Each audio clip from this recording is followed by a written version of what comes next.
Bonjour! Hello! Et bienvenue au podcast numéro 36. Welcome to podcast episode 36. Mon nom est Lisa. My name is Melissa. Et nous sommes de la boutique Espace Tricot à Montréal. And we're from the knitting store in Montreal, Espace Tricot. And here we are back after a little hiatus, let's say. Trying to, Since beginning of December, I think. I think so. We hope to squeeze one in before Christmas, and then things got away from us, and we've been busy planning for lots of things events. happening. Yeah, yes. We're super busy, and we're heading off actually to Stitches West next week, so we kind of had to get one in before we go. Exactly. It's kind of our last opportunity before Stitches West in City Montreal, so we thought, let's get it all out there. Cutting it kind of close. We are, and we haven't been to Stitches West, so that's kind of fun for us to go. I'm excited actually to head out to that one. Yeah, I'm just excited to head out to some little warm weather, sunshine and warm weather. I think that was the motivation.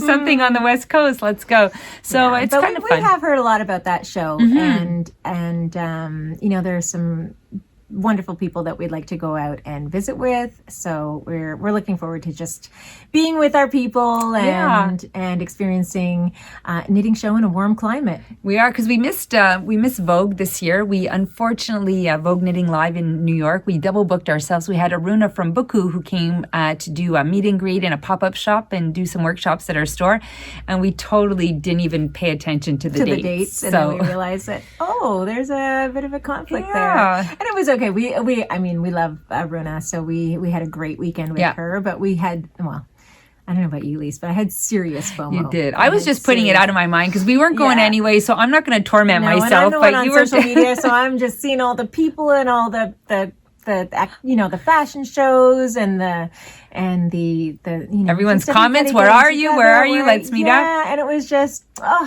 I just being among our friends, knitters, seeing the people, of course, shopping for yarn is always a beautiful thing, but just that vibe. There seemed to be an incredible vibe at Vogue Knitting Live this year. Just so much love it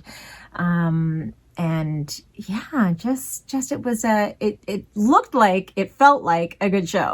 I guess it's always like that when you don't go. It's like you look at it, just like when we talk about the shows, and some of you who wish you could go who've never been, you're like, it looks so amazing, you know? But so I think there was a general consensus that Vogue Knitting Live felt different this year, and that it was their 10-year anniversary, and it's been a hard year in the knitting industry, and I think that Vogue Knitting Live had really worked to make that an incredibly inclusive and diverse show, and I think they were successful from what I understand. So I think that's great, and I think that was felt. So we were really sorry to miss that. So hopefully we'll plan better next year. Yes, be there. We won't miss it. So so we have Stitches West, and then we have some of you might have already heard about Knit City Montreal. I'm sure a lot of you have. I think we talked about it briefly too on our last podcast. We certainly talked about it, that it was coming up, and to mark your calendars and make your way to Montreal at the end of March, because this is the first time that Knit City is going to be, this particular festival is going to be in Montreal. They're traditionally in Vancouver. So we're thrilled that Fiona and Amanda are bringing it our way. It is, and there's already a lot of the classes were sold out quickly, but then they've added a few extras. There's still marketplace Stephanie tickets. McPhee was added, and a whole bunch. I mean, it's really too bad because there's so many people I'd love to take classes with, and we are so booked and busy that weekend between Knit City Knit Night and our vending. We don't normally vend outside of our store, and we're going to have a booth in the marketplace. So which is going to be tough because we have to staff the booth at the marketplace, but then we also have to staff the store, and like Françoise, who's keeping us all in line, is like, she needs to staff. She goes, you guys are going to be useless at the booth because you're going to be too busy socializing. So she's probably like, right. We need to get people who are going to actually work the booth. So it's a little bit tricky for us to get all of that staffed, and then we're assuming people will come visit us at the shop, so we need to make sure all that's in order. But actually, I have to say, I think we've been pretty good at being ahead of the game. Usually we're very last minute.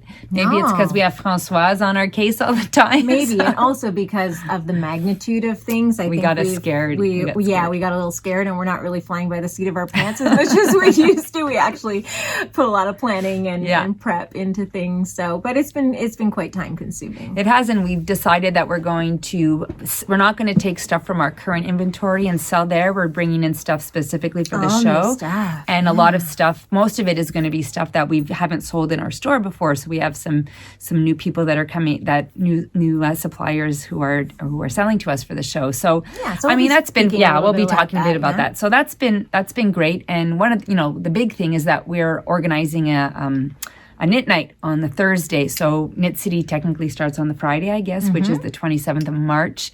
And it's going to be held downtown Montreal. And so on the Thursday, we're going to be hosting a knit night. So Naomi, who's the coordinator of our atelier, has been helping us with that. And it was a bit stressful finding a venue, but as many of you know, we did find a venue.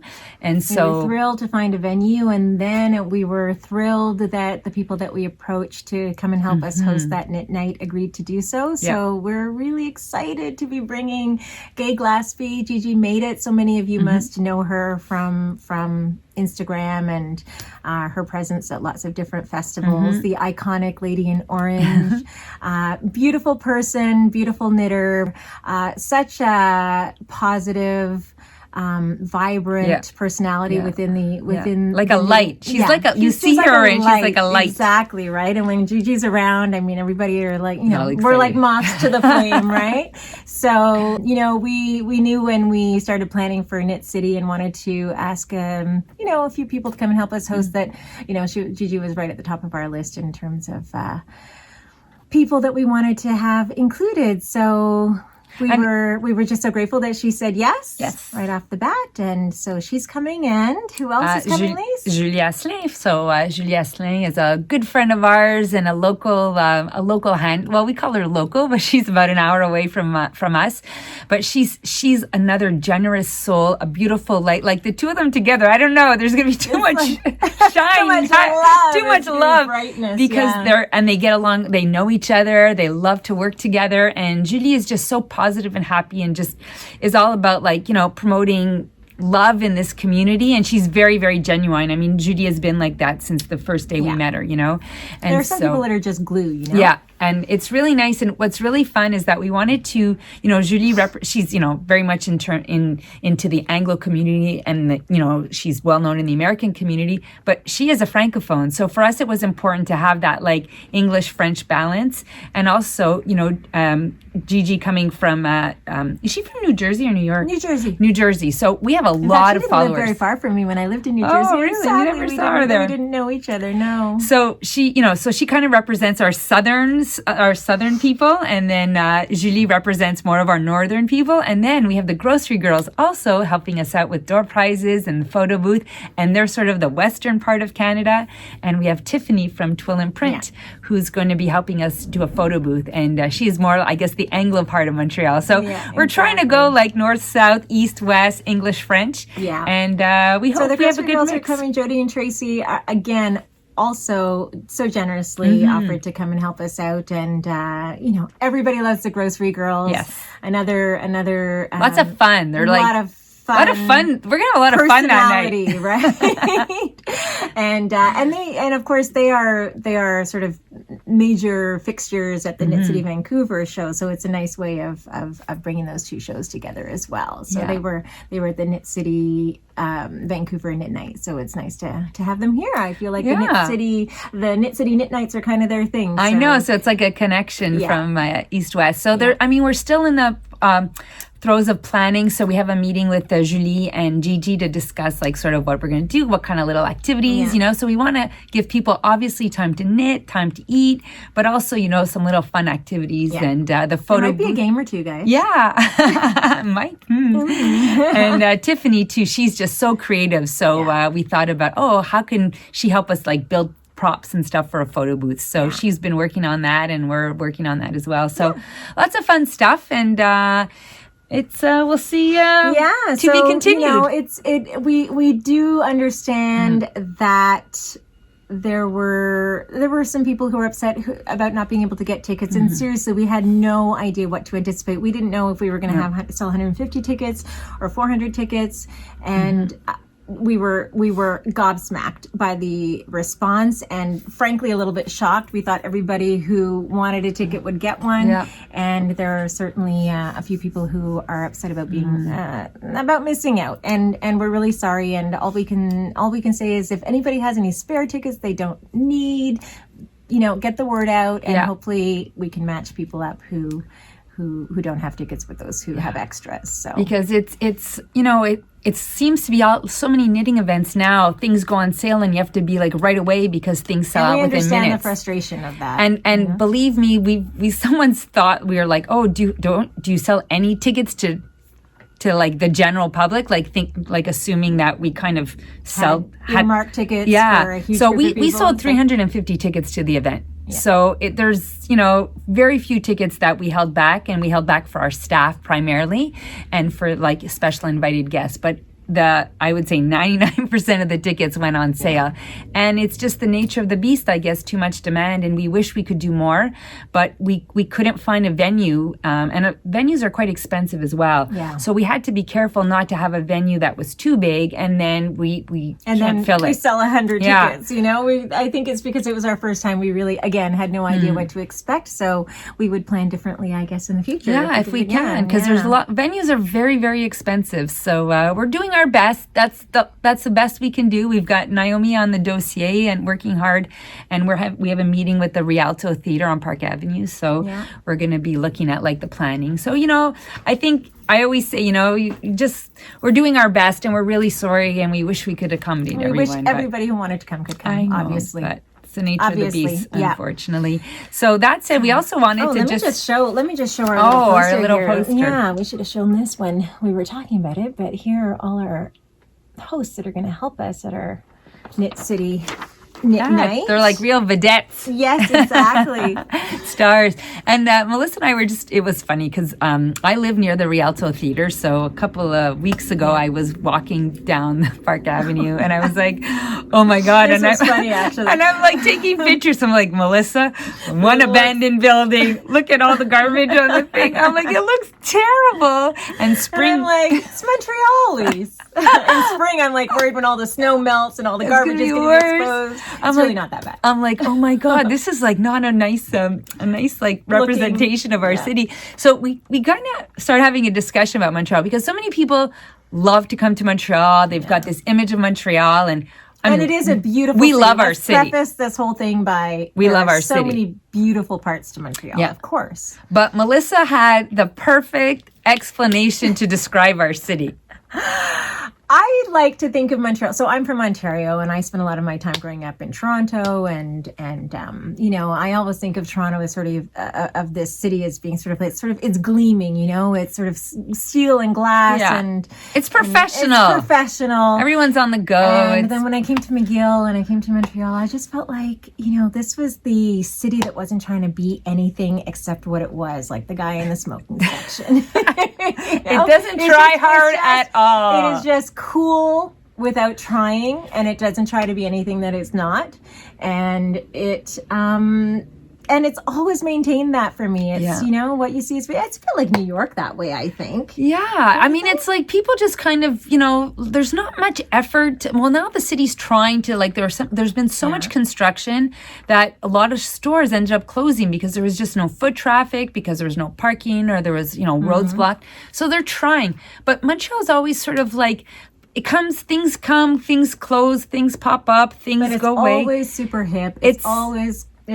There's always fun stuff, but it's sort of like you got to keep your eyes open. It's not like you're going to walk down the street and go, wow, look how pretty this city is. And look, you might say that in some parts. You might say in some areas, but you have to go and say, oh, that's a quaint little shop over there. Oh, look, I can see the mountain peak up behind the university, or, oh, what's down there? That's like the Peel Basin. Is, by any definition, Old Montreal is beautiful. Yes, it is beautiful. And you've got to look for the hidden gems. Yeah, like there's murals everywhere, and you just kind of have to appreciate it for what it is. And sometimes you'll have like 4 blocks, and you'll have maybe like some cute cafes or shops spread out, but you'll pass a lot of ugly stuff on the way, So you just have to be open. I love that. It's like the guy in the smoking section, not trying to be anything. It is what it is.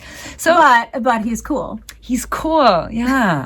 Yeah. As a Montrealer, we're cool. So we just wanted to give a little, love letter to our city. We said it's a love letter and we're just managing expectations, I think is what we're trying to say.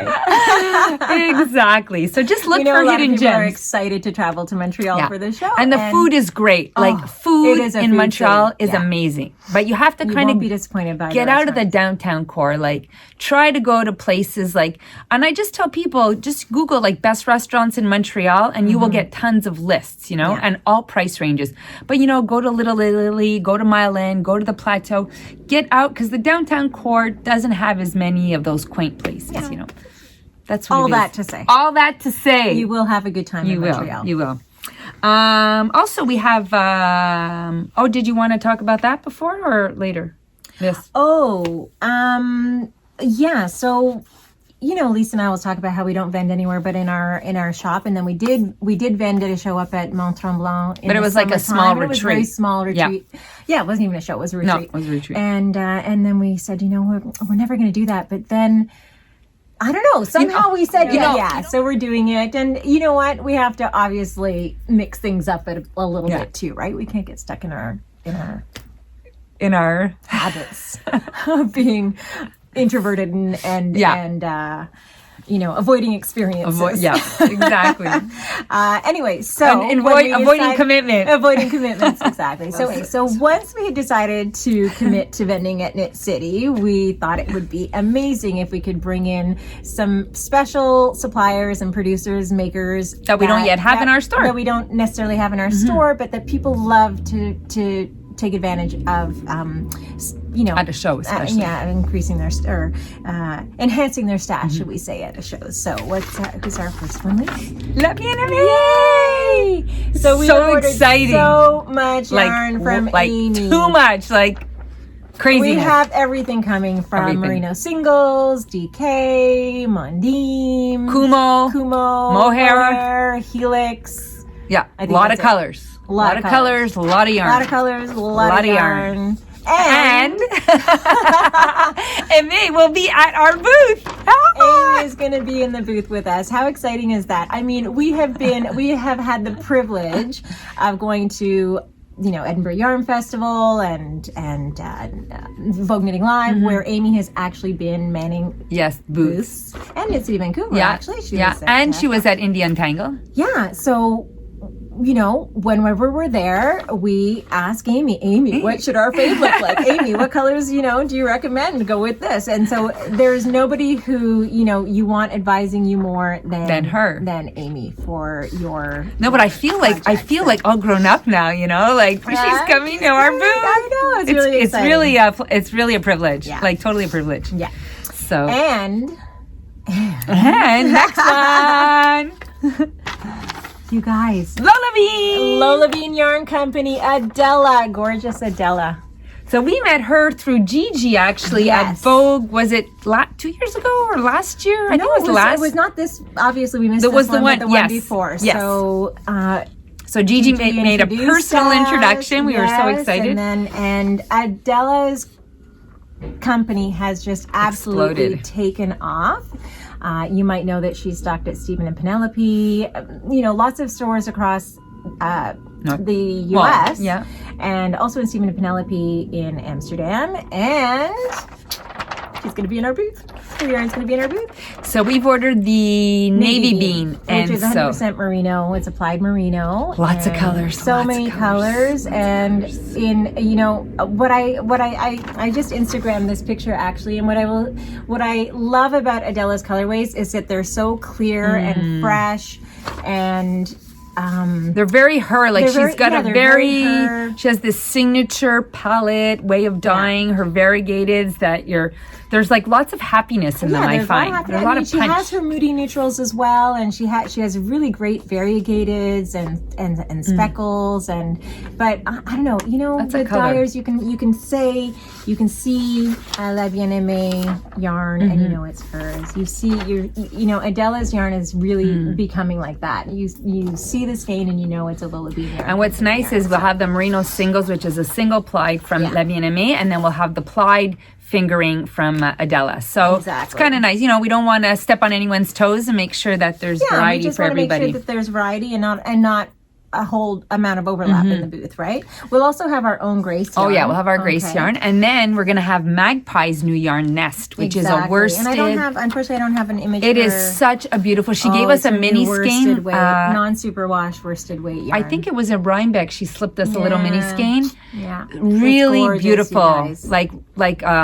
Like Melissa said, non-superwash, super fluffy, really nice. So we've only had a mini skein. We haven't had a full skein yet. We're excited. So we're excited to get that. So we're getting a few skeins coming up first so that we can knit up a sample for it with it in time for the show. Yeah. I know that it was very popular at Vogue Knitting Live as well. So I think it's going to be one of those ones that you want to enhance your stash with. And it's nice because again, it's a variety, so it's a different kind of yarn. So those are the main yarn companies we're getting. And then we'll have, like I said, our Grace yarn. That Grace yarn is a single ply, so we'll have the La Bien-Aimée merino single ply as well. But ours, we don't do any variegateds or color work, so ours is sort of a complement to that in a way. Neutral palette. And Jezebel is actually working on a custom bag for us, a custom project bag with gorgeous spring fabrics. So that is a fun thing that we haven't had before, and we'll have that. And then we will have all the, we haven't decided which ones, but we will definitely have Hohi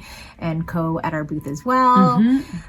Definitely her BA bags, definitely her maybe some Pampa buckets. We'll have to see, and they have a new color coming out. I don't know if it's been advertised yet, actually, but it's going to be available through local yarn shops to stock Hohi and Co. So it won't be something that you can necessarily get from Hohi and Co. directly, but only with local yarn shops. So we are hoping to have some of those at our booth as well. Yeah, and Hide and Hammer. Oh my God, it's so exciting. That's exciting too. Yeah, so Hide and Hammer. Hard to get. Hard to get. I mean, we have set our alarms for the Hide and Hammer updates online. And who did we see? I think we saw Hohi and Vera with those bags. It was Vera who had it. Yeah, and then we tried to get our hands on some at Edinburgh Yarn Festival before. And we couldn't. No. They sold out. So that's really fun. So our booth is going to have a lot of fun things, and I'm sure there's other things we can't remember. Yeah. Some of our ceramics, our pottery. Oh, yeah. We're going to talk about that. Yeah. So another exciting event that's happening before Knit City is we're having a pop-up with Cozy Posy. Cozy Posy is actually Antonella, and she's from Ontario here in Canada, fellow Canadian. And I want to say she's up and coming, but I think she's up and come. She has, it just gives you an impression of her yarn. I've been posting some pictures of her yarn pictures she's been taking of our yarn as she's been dyeing it. I mean, if you go to her Instagram page, you'll get an eye full of all her beautiful colorways. I think it's not fair in a way because you're like, it's all so beautiful. It's I want to knit it up. And it was hilarious. We were trying to order for that. I mean, when you order for a pop-up, you order a manageable, reasonable amount of yarn. Yeah. No, not Lisa, Melissa. We went crazy. We just paid the second part of the invoice today, and we're like, did we really buy that much yarn? That much yarn.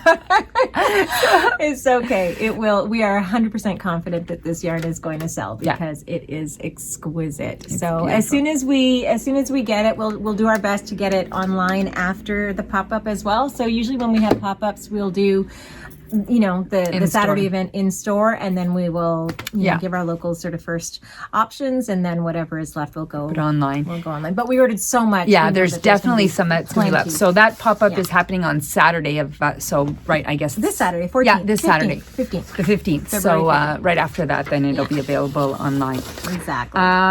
Also, another event. We're full of events, Melissa, and I don't know what's gotten into us, but the yarn crawl, the Montreal yarn crawl. Okay, you talk about that. So what we decided was last year we had an industry knit night here in Montreal where we invited everyone who worked in the yarn industry, knitters, designers, hand dyers, shop owners, to come for a little drink and have fun and get to know each other. So after that, a lot of us shop owners, we were talking, and so we decided to why don't we do a yarn crawl? Montreal's never had one. Montreal have a yarn crawl? It's crazy. Exactly. So there are 8 shops on the island of Montreal. So Montreal is an island, and then there's in the suburbs there are also shops, but it's kind of like, in order to do a yarn crawl to include everyone, it becomes too much of a like a radius for people to travel. So we said, let's stick to the island of Montreal. So there are 8 shops on the island of Montreal. And unfortunately, one of the shop owners will not be in town that weekend. So was not able to participate, but doesn't mean that in the future she won't. So that's really too bad.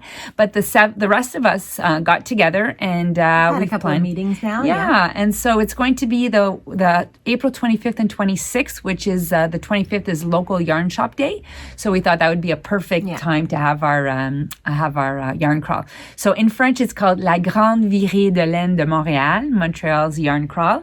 So we have Paul from Urso who's made an illustration for us, and we're going to have tote bags.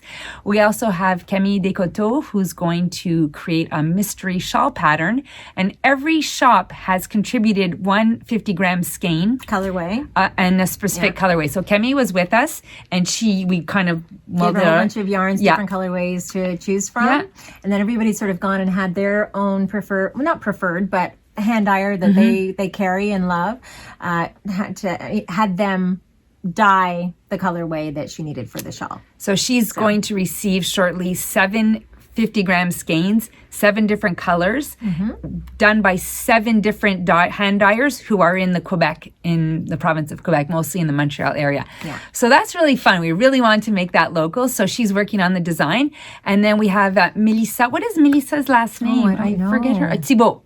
Okay. Melissa Thibault is a crochet designer, and she does really modern crochet designs. And so we've sent her the skeins as well, and she's going to do a crochet pattern. Yeah. So we're going to have a crochet shawl, and we're going to have a knit shawl. Right, and it's great. So you can go from store to store and collect your 7 skeins and then participate in the mystery knit along or crochet along. So is the crochet pattern going to be a mystery as well? That I don't know. Okay. I haven't heard from Melissa if she's going to do it as a mystery or not. Yeah. But we just thought, how amazing to promote our local community. So we have the local dyers, the local designers, even our illustrators is local, and our tote bags are being made by a workshop that's called Les Petites Mains. So it's a workshop that helps new immigrants reintegrate into the workforce through sewing workshops. Yeah. So that's really exciting. So it's a big thing, and then we decided we're going to end it with a big knit night on the Sunday night. We're going to sell tickets, and Céline from La Maison Tricotée is set up. We say tickets, but it's a nominal fee. It's it's like a $5 ticket. The cost of the renting. Venue. Yeah. So we're probably going to be there's a church near La Maison Tricotée in the Plateau area that rents out their basement. So we'll probably be doing it there. And then every store. And are we going to bring yarn so that in case people didn't make it to every shop, they're also going to be able to buy their yarn there? So what we decided, because some people, as Melissa said, won't be able to make it, so every shop is going to bring their colorway. So for those of you who make it to the knit night, you can buy the colorways that you're missing at that knit night. So it's really fun. So we're 7 shops, and we all got together and we divided up our responsibilities. And so everybody's taking care of a little piece. And it's fun because it's nice that we're working with the other shops in our city, and everyone's just so excited to be part of this. And as time goes on, it's only in April, so we'll be talking about it a little bit more. Yeah, and we're going to be putting together we'll do posters. Another podcast between now and then, or at least. Surely we will. If Françoise and Mona have anything to say about it, we will. You guys, we make it sound like we don't enjoy podcasting. We love podcasting. We love the podcast being done. We love sending it out there. We love the feedback we receive from you. We love interacting with all of you about what we put out there. It is just difficult for us emotionally. And only because we're shy. You wouldn't know it, but we are. Yeah, so it just becomes. You know what? I don't know what our problem is. You know what's funny? I never knew I was really an introvert or shy until we started a podcast. I'm very social. You know what's really interesting is most introverts don't mind podcasting because they're just interacting with a screen, right? Anyways, okay. Oh, and then so there's that, and there's 2 other little housekeeping points I wanted to mention. Okay. So the first thing was we send newsletters out sporadically. Yeah. And sometimes people are nice and not so nice, the fact that there's things in French. So we just wanted to put that out there that we live in a francophone province. So the province of Quebec is not even bilingual. It is considered 100% francophone province. But sometimes you can get certain services in English. We have laws about retail shops and communication, business businesses. Name of our store. Yes, name of our store has to be in French. We have to have also how you greet customers. Like there's a whole level of legality that maybe people come from Ontario or other parts of Canada or the United States don't understand. So by law, our newsletters, our communication has to be in French. If we decide another language, we can do that. We can add a language. So the French has to appear first. So sometimes what we do is we have the whole newsletter in French and then after in English. And we say at the top, English follows. English follows. And then sometimes we have sections. We'll do like a French section and then an English. So if you obviously cannot understand what it's saying, just scroll down. Scroll down, you'll find the English. and it's not to make anyone's lives difficult, but we have to. We have to by law. And we can't send out separate emails to different audiences because we don't always know what language when people sign up and if we had thought about it maybe at the beginning 10 years ago, we might have asked people to opt in English or French, but at this point it's just become too confusing. Right. And for those of us in Montreal, we're very used to going back and forth, but we realize that a lot of our clientele is not Montreal local. We get some really not very nice emails. Yeah, it's kind of like our staff kind of gets discouraged because our staff is we have a lot of francophones and we're all bilingual here, and we just live in this place of acceptance that we have both languages and we go back and forth and we accept everybody in whatever language. We try. We have people who come in and I try to get my rusty Spanish out, and Mona speaks German when we have German people, and Amalia speaks Greek, and you speak German to people as well. So I speak Italian. So we want to be, as inclusive as possible, and just for people to understand that we have a legality, but also we have a cultural obligation being a shop in Montreal. So that's what I'm going to say. All that to say. Be nice. Be nice. And the last point is that some of you might notice we have a new website, which Melissa has been busting her bum on trying to get that together. So it's been long and painful because we have a very heavy database. It's been long and painful. It took about 9 months to get the new version up and running. It has been a huge undertaking, and it has not been without its glitches and its bugs. And I do really appreciate feedback on the site. But again, be nice. Be nice. And we've had some people saying some nasty things about things that we've changed, but sometimes we can't help it. Sometimes we had to change them. We haven't been able to. And there have been, there's been a little bit of glitchiness that our developer guy is helping us with. And,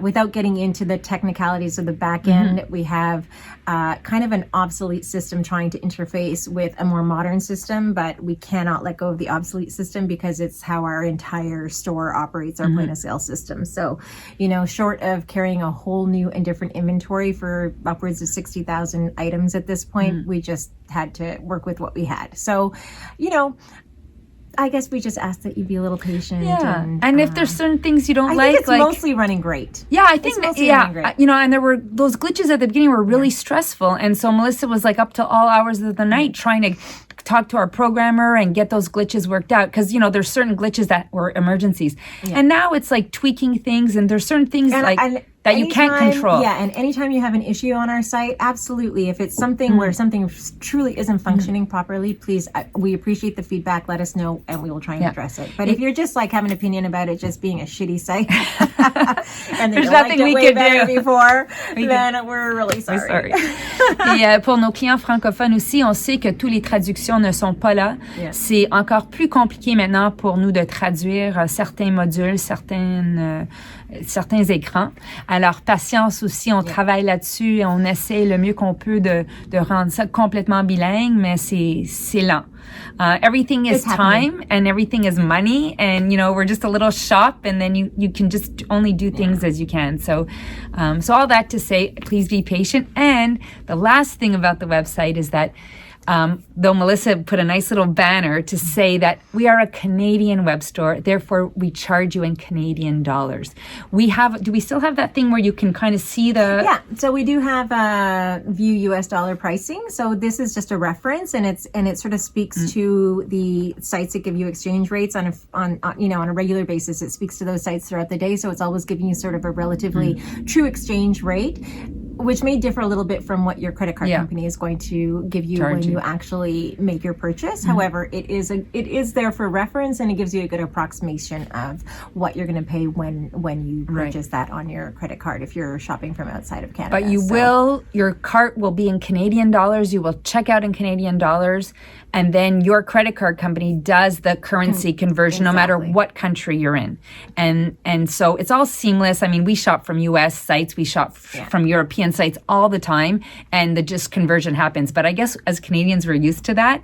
So we think mostly and I think Europeans too are used to that, but I think Americans tend to not be used to that. So don't be scared. It will appear in American dollars on your statement. But we can't do anything else but charge you in Canadian dollars. So those are a little housekeeping notes. That's a lot of housekeeping. That was like the introduction was as long as some people's podcasts. Exactly. Oh my God. Okay, so let's tackle what we're wearing. You go, Liz.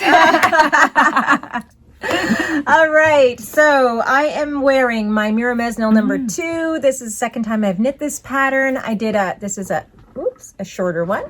So the last one, I think I was wearing it a couple podcasts ago. I did the longer one that was more of a tunic length, and actually this is a great pattern. This is by Hélène Vincent, I think her name is. Yes, Hélène Vincent Mira Mesnil. Her Cléonice, I think, is her name on Instagram.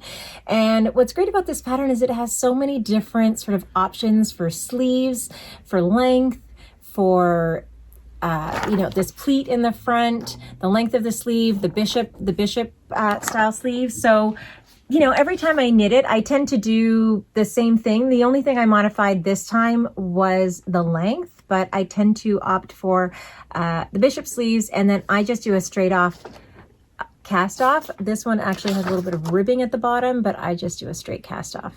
So it does, and I do the pleat in the center as well. So I knit this one with our Petit Lin Plus, which is sort of a sport weight linen, and I combined it with a strand of Iceair silk mohair. And I wanted kind of a transitional piece that sort of had great drape and structure, and wasn't, what I like about our linen is it really doesn't stretch out of it doesn't get sort of longer and wider, and it really maintains its shape. And then combined with the mohair silk, it even has more of that. But the mohair just gives it that halo, of course, that I love, right? And what's great is because the linen is obviously not wool, it just cuts down on the heat. Yeah. So like all the women who are having hot flashes. The mohair is cozy. Yeah. But I feel we're going to Stitches West, and I wanted to have some sort of transitional piece that I could wear there easily and throw over things. So this sort of... The linen cools it down. It's like a crisp. It's got the crisp fabric. For me. So, I was really happy with the way it turned out. I did use 4 skeins of each. However, I had enough left over that if I wanted to go tunic length, I could certainly have gone a few inches longer. Such a cool pattern. I've been wanting to knit that one, but it is a very cool pattern. It's one of those patterns. I think the first time I knit it, I said on the podcast that it was just one of those super enjoyable cast. Well, you knit this pretty fast, I have to say. I mean, it's a 18 stitch gauge. So there you go. Right up your alley, Melissa. 5mm needles, and that's a US 8 needle, and I think it was it was done in less than a week. So you were quick on that. I do recommend that pattern. And it's actually kind of good. Like if some people don't like knitting with linen, because it's not always the most fun knit because of the texture. Knitting it with the mohair gives it a little more grip. So exactly. So okay, Lisa. Okay, so I said I wasn't going to take it off, but I really should take it off, eh? Yeah, but then I won't be able to put it back on. So I knit this. This is my own little design. So original. So I've knit... Oh, come on. I think you should do that again. You did not present that with any degree of confidence or enthusiasm. Okay. So this... at Rhinebeck a few years ago at Indian Tangle, La Bien-Aimée had a kit, merino singles, and she had, it was 2 skeins of the Kingston colorway, she called it, and 1 skein of the Hudson in honor, I guess, of the area. And so I just love the colorways. So I bought it came with a pattern. I can't even remember which pattern, but I really love the color. Like green is one of my colors. And so it's been in my stash, and recently I've been doing things that with things in my stash. All proud of myself. Good girl. So So because also we are going to be selling La Bien-Aimée for Knit City, I'm like, oh, I should do something. So because I mean, I could have just knit somebody else's shawl, right? But I'm like, oh, why don't I take the opportunity and design something? So this starts in it's the Kingston is the variegated colorway. So it starts here in the tip. And what I decided to do was, so I started in garter. And then over here, I slowly transitioned to stockinette. So it starts in a triangle. So it's increasing, right? Yeah, so it's increasing. It's increasing every 4 rows in garter. And then I stop increasing here. And then what I started doing is transitioning. So I don't know if we can see that. So this part here is stockinette and this is garter.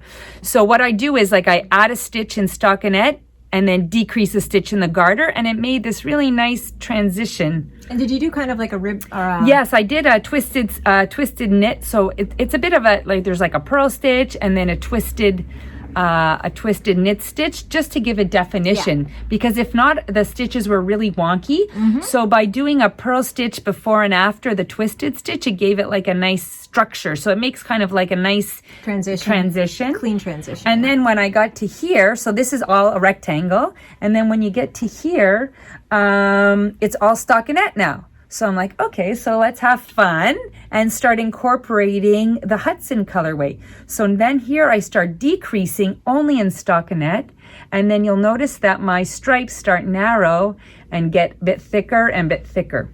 So I don't know, I just kind of designed as I went. As the mood struck and me. Also given, your yarn, right? In yes, terms of because I wanted wanted to maximize your yarn. Yes, because I had 3 skeins, and it's not nice when you have so much yarn left over. You want to maximize, you don't want to waste. So I pretty much maximized my Kingston colorway, and then by transitioning with the Hudson, then I was able to use a lot of the Hudson as well. So then once I was done at the point here, I picked up all around and did a picot bind off. So you picked up one stitch for every row. Yeah, because I slipped the first stitch of every row, so I just picked up all the slip stitches around. Yeah. And then I did a border. And I mean, there's like increases it's really nice. at the What points. I like about it is that it's a good width just to wear sort of over your shoulders as a shawl. Yeah. But then it's a great scarf as well. Yeah, you can do both. And you see here where the points are, because it's so hard to show, but it increases. And then here, because it's the rectangle, I wanted to have like a good demarcation. So there's some increases. So in the borders, there's did you? Yeah. Oh, nice. There's increases here. Kind of like a mitered, like a mitered corner. Kind of and then there's increases here. And then there's increases at this corner and this corner. So very nice. Yeah, so I love the colors. And the colors are beautiful. So it's not a regular La Bien-Aimée colorway anymore, but she's going to dye some up. So we'll be able to make kits for the show for Knit City. So it's really I don't have a name for it yet. I finished it last night. Yeah. What are you going to call it? I don't know what I'm going to call it yet. Is it going to be something Rhinebeck inspired? I don't know. Montreal inspired or Design As You Go inspired. But I really love these colors. I find they look so beautiful together. I was really, really inspired by these colors. The speckles are gorgeous. Yeah. I like a subtle speckle, and that's what I find this is. And also, just to point out, it's a bit asymmetrical in that this side is longer than this side, because this is stockinette, so it grows at a different rate than garter. And I had originally done it where I increased every 4 rows here, and because I did it on I did a sample one. Decrease every 4 rows, and then it was way longer than this side. Oh yeah. So I was like, okay, it's long enough. I'm going to do it every 2 rows. Okay. So it's not asymmetrical, but that's okay, because shawls can be what it is. Exactly. Also, I think it gives it more interest when you wrap it around and you have it tied in front. You actually get sort of a longer edge and a shorter one, which is nice. Exactly. So I've you putting it back on? I think so. I just wanted to show like over my shoulders that it gives you like so it still gives you enough coverage if you just wanted to keep your shoulders warm. Yeah, it gives you enough coverage if you want to just do it there and throw it over. Yeah. Or you can wrap it around scarves. So I'm really happy with the colors, and I wasn't sure as I was going along. This one is beautiful. Oh, yeah, thanks. Kind of simple. Like, I do simple things, but I'm all about fabric and color and textures. It may be simple, but I think all our patterns are simple. I think that's kind of what defines us. Oh, yeah, we took a little break because I had to... Well, there was someone at the door. someone at the door, and I'm like, okay, let me put my shawl back on and be nice and cozy again. So this shawl, it's like I was really proud of myself in that I wrote up the pattern as I went along. So I'm not like, oh my God, what did I do?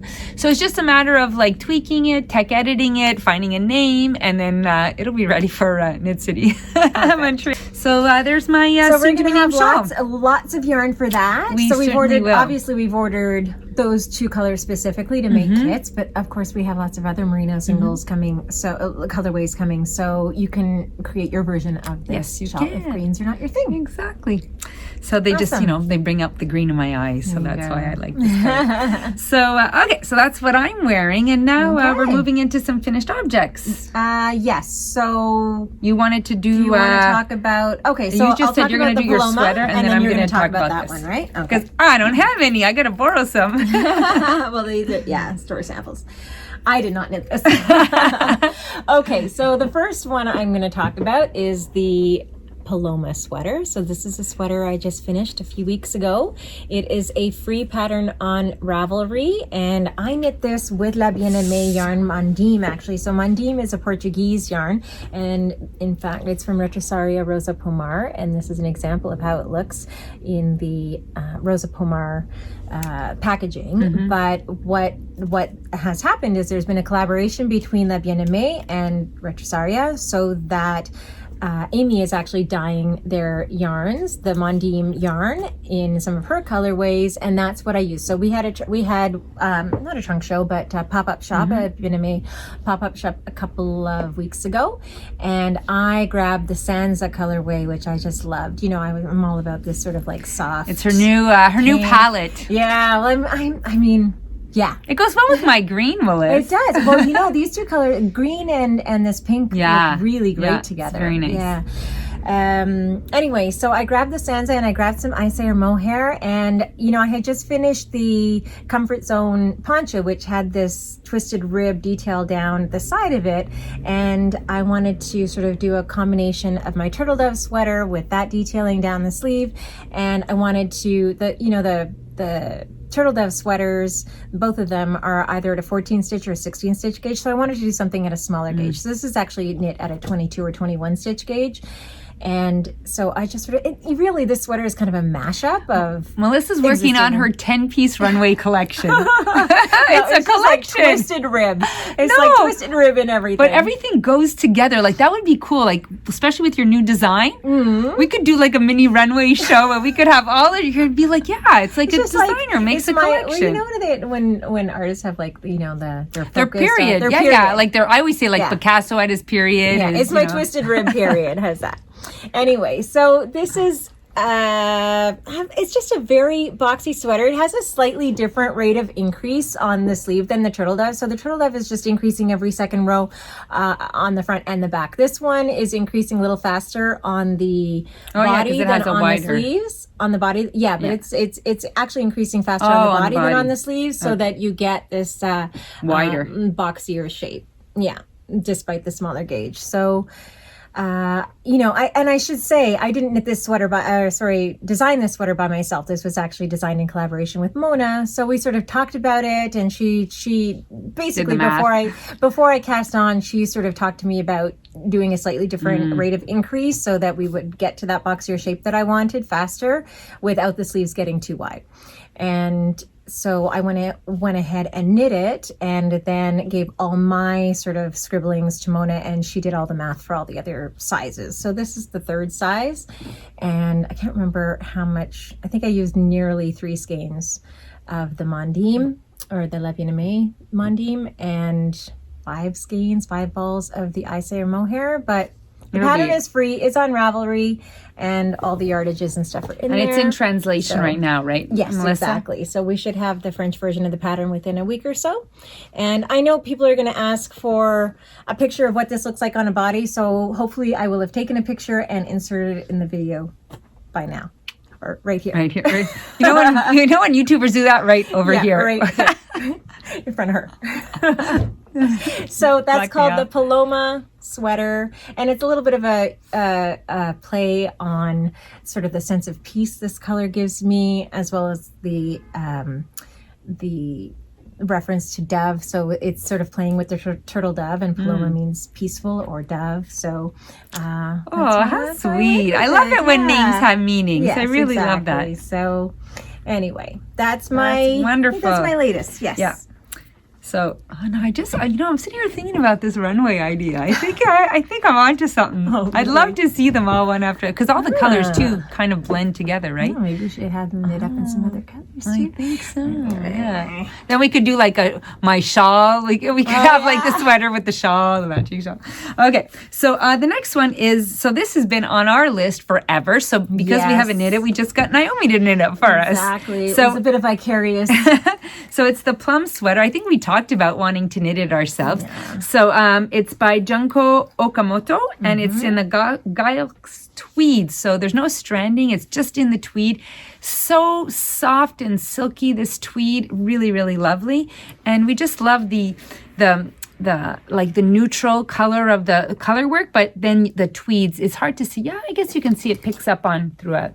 Yeah, so what's beautiful about this pattern is it has so much texture that you don't notice right away until you look closely. It's subtle. I love that. I love like subtle things that aren't in your face too much. Like look here down the sleeve. You have a beautiful cable pattern down the sleeve. And then here above the color work, you have some lace. So there's some really nice lace up here, there. And then there's lace at the bottom. Yarn falling. Lace at the under the color work as well, here and above. So it's some people might say, oh, it's not as noticeable, but I kind of like that. Like you really have to look to notice the detail. Now I will say it's not it's not like a beginner sweater pattern. Naomi's actually giving a class right now in our atelier on the sweater, but it's a fantastic sweater to learn a lot of techniques. So it's really, it's one of these things where you just take it and you have different steps and different phases as you go along. So you're learning one step at a time, but it's like really beautiful. It's, we have some pictures posted. It's like a really nice. It's a gorgeous, gorgeous sweater. I might actually bring this to Stitches West with me because I want to wear it. And I'm going to get my yayas out without having had to knit it. And it's the kind of sweater that looks better on a person than on a mannequin because of like the shorter, it's a very boxy. It's very boxy shape. So it may not be for everybody. It is, unfortunately, the pattern is knit for one size, although I think that it is easily modified with the elimination of some of the increases or just going up and down needle sizes. So this is knit exactly as it is set out in the pattern. And what's nice about the pattern too, though, is that you can wear that V in the front or the back, and it just gives it a different fashion forward. It is very fashion forward, and I encourage people to go and look at the plum sweater on Ravelry and people's versions of it because it is really. I'll get to it one day. Junko Okamoto, I love her designs. Oh yeah, I think she's just one of those designers that is really unique. Every pattern she puts out is just unique, and it's something you haven't necessarily seen before. So, I want to knit them all, but they are some of them do require well, we don't have a yarn shop the time. Yeah, the time. Okay, so what else do we have, Melissa? You have your mitts, your big merino mitts. Oh yeah, so I don't know if I actually talked about these on the last podcast. I might have just talked about starting them. Maybe they were part. Oh, I know. I think I had one. I think I had one knit. Anyway, these don't look like they're that exciting, but they are my favorite mitts. This is actually a pattern by Mona for us, and they're called the Big Merino Mitts. And I made mine super luxe this year because I combined. I've knit these many, many times, but I knit this version with the Woolfolk Far combined with the Isayer mohair, and it's a very, very lush. Oh, I have. Knit with beautiful halo. So that was my version, and so we have a couple of go ahead, Lise. So this is like we just wanted to show some really nice combinations. So this is the Woolfolk Far with the Biche and Bush Le Petit silk mohair. So like that's a fab combination. The Woolfolk Far with the Isayer mohair in the wine colorway, which is a new one. I think that was a new one that we've just gotten in that wine. And here's another nice combination. So this is again Woolfolk Far with Biche and Bush Le Petit mohair. This one with Isayer in olive and the Woolfolk. And and I mean, there's other combinations, Yeah. so we just decided Anyway, to those take are a just few. some ideas. So really nice, and mine are really, really original in gray. But I'm all about function when it comes to my These ones I had knit. I had picked this color to go with the dotted raised scarf that I had done from. Oh yeah, that's true. And just as an aside, I know I talked about this in the past, but I'm always very cold, so I just have a little wool lining mitten that you can get them. Like it's just like a little merino liner. There's many different companies, Icebreaker, that sell them, and then I just put them in here, and I find, to me, it just elevates my level of warmth. There you go. Okay, so another one that who knit this for us? The Escher three-fold cowl. That was knit by Jocelyn, I think. Jocelyn. Okay, so here's the pink and the green together. I know. So see? Yeah, it was like when we chose the colors, we weren't too sure, but then we're like, oh, this is unexpected. Let's put them together. Somehow it looks very modern. So it's the Escher cowl and a threefold cowl. It's by Simone Bechtold, and we did it in Durarem Ulysse. Yeah. Is it called threefold or three cowl? I have threefold. Oh, I thought it was three color. Well, you know me, I could have easily made a mistake. Anyway, this is knit with a provisional cast on, and Jocelyn's join was so good that you can't even see where she cast on. But you're knitting it in a tube, so you knit with a provisional cast on. You begin with a provisional cast on, and then you just knit in a tube. Oh, I think actually it is called threefold. Somewhere. It is threefold. Yeah, don't know why, but it's called threefold. Huh, interesting. Okay. And then when you're finished your tube, you can stitch your two ends together. So you have this perfectly seamless tube with no wrong side. And it's really, so warm. Nice. Yeah, it's really warm. The Ulysse from Durarem Natura is and I love the pattern because it's like dense and then spreads out. It's really pretty. Yeah, that's a nice one. So that was one of the reasons that we knit that up as a store sample, is because we were using it as one of our classes to teach color work. It's really nice. We do a lot of project-based classes, so it's fun to have the and usually what happens is the teacher is the one who knits the store sample, so then she's all ready to help the students. So that's great. Okay, we have some Evening Dew hats, Melissa. Oh yeah, they're so pretty. Who designed these? I must have the name. Yes, talk it's about these. Ririco. Did we talk about these in the last podcast? I don't know. You never know us. We didn't even bring over the yarn. Oh, we didn't. Talk about these now. Lamana. I feel maybe you know what? Sometimes what we do is we talk that we're going to do it. We're going to. So that this is to show we have follow through. Oh, that we finished. So this is knit with Lamana lace weight. Great. So we didn't bring the balls of yarn over, but this is knit with the Lamana Modena yarn combined with mohair.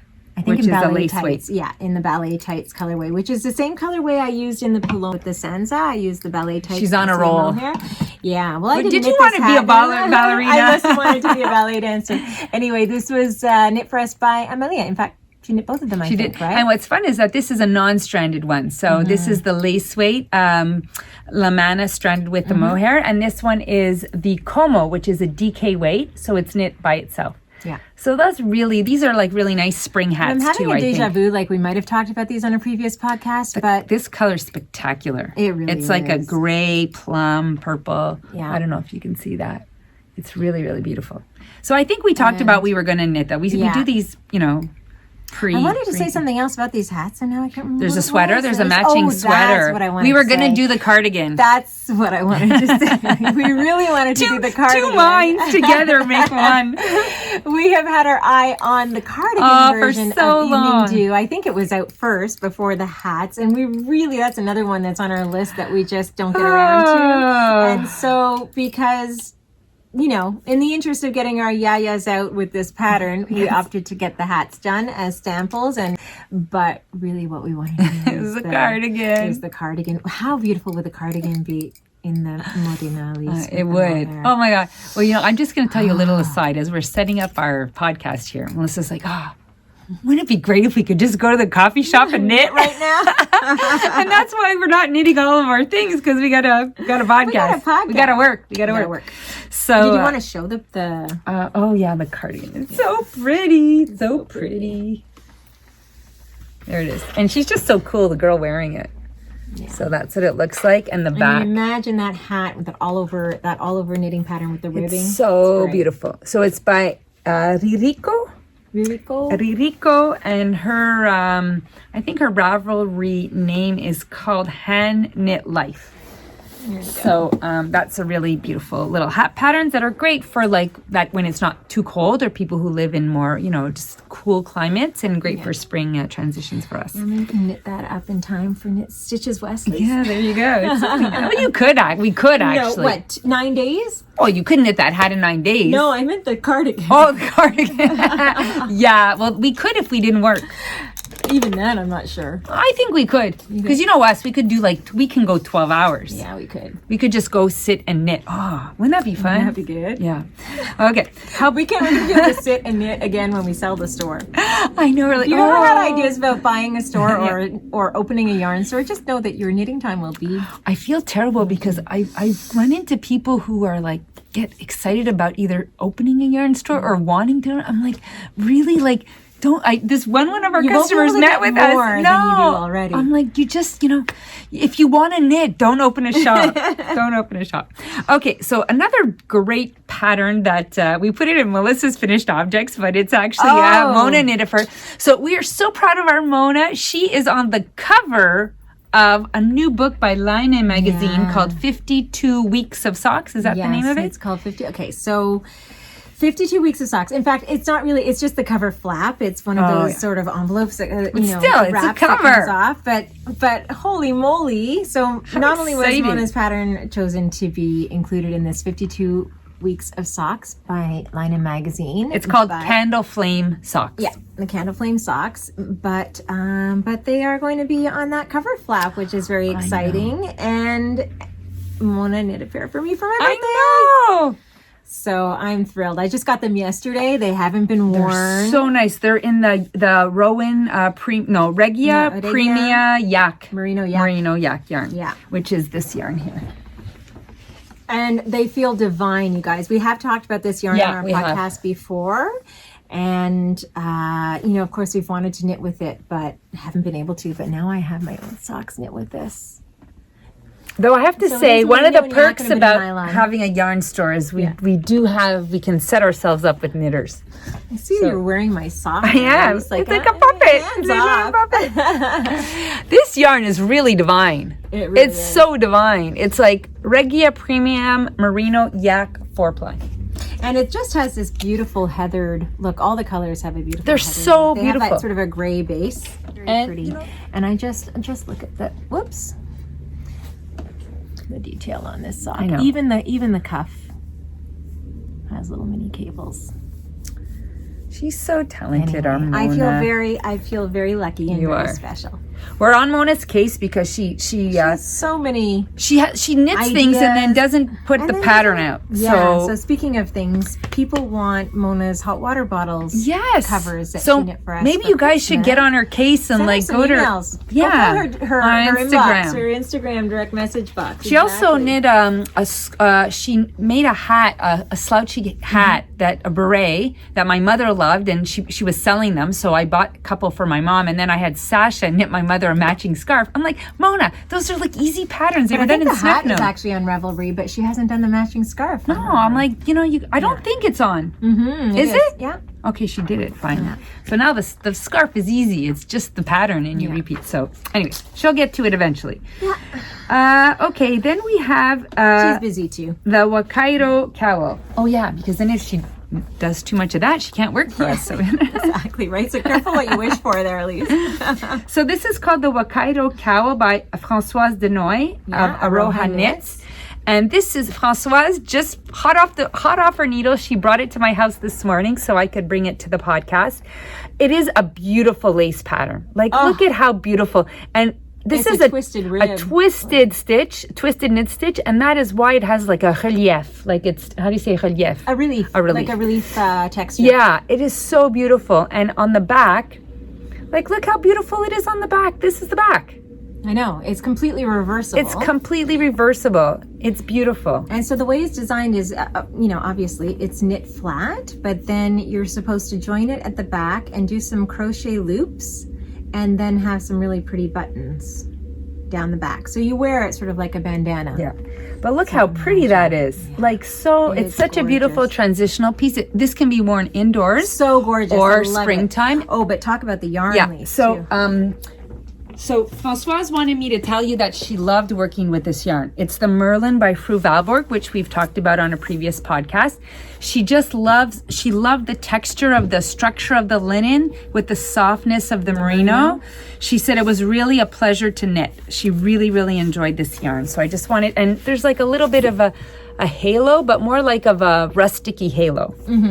I don't know if those colors show it as much as here. Here you can see it a little bit more in the solids. And what's nice is that Fru Valborg has, they've got solids and they have speckles.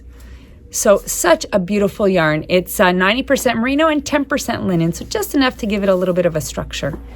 So that's only took one skein. Yeah, it's a one skein wonder. And Françoise just wanted to mention that it's a pattern that it's not a beginner lace pattern, but it's a really beautiful result. So it's a pattern where you want to learn about, learn something or just take your time to do a beautiful lace cable pattern. And if you're local, you can come and take a class. Yes. So it's really, really, she really enjoyed knitting the yarn, the pattern. And it's a nice way to learn techniques in a small pattern, right? You're not doing a big shawl or a big sweater. Scarf or something. Yeah. So that's that. And then we have, I think this is our last sample, Melissa. Okay. It's the night shift. Oh, am I talking? Are you giving it to me? Subtle. Oh, I see. Okay. There you go. This is spectacular. So obviously this is the night shift pattern by Andrea Mowry. Okay. This is a pattern that was a sample dropped off to us by Julia Slim. How great is that? She just dropped off a sample for us. So I don't know who knit it for her, but what they did was they used, I think, 5 or 6 skeins of her nurtured yarn in all of her beautiful colorways. So we've just had it hanging in the store and we are just waiting for some nurtured yarn to make kits for it because it is spectacular. It is cozy beyond belief. And it's very bouncy. The nurtured is very bouncy and because of the slip stitch pattern, it gives it another extra layer of thickness. Look how pretty that is. It is an envelope. It's a blanket. I'm not sure if it seems bigger, certainly bigger than the one that we did in the Ito. Mm. And I feel like it must be bigger than the original. So I need to see what the details are in terms of the needle size that she used, just to see whether or not she did wind up with a shawl that's bigger than the actual one dimensions in the pattern. But I mean, how great is this? It is this is the one I can picture too when you're knitting it. It's just keeping you warm. Yeah, exactly. The colors look fab on you, Melissa. Right. Yeah, they look really good. Yeah. Even that purple. Really? Yeah. The purple, yeah. I love this mustardy yellow so much, but I never know if I can wear it. Well, you can wear it when it's mixed with those colors. Yeah. So anyway, hopefully we'll have some kits in stock, or at least some of the yarn in stock that you can just create your own by the time this goes up. I think I'm going to keep this on my lap. Yeah. So cozy. I'm a little chilly here. There we go. It is freezing in the store today. It is. Okay, so I think that's it for our store samples / finished projects.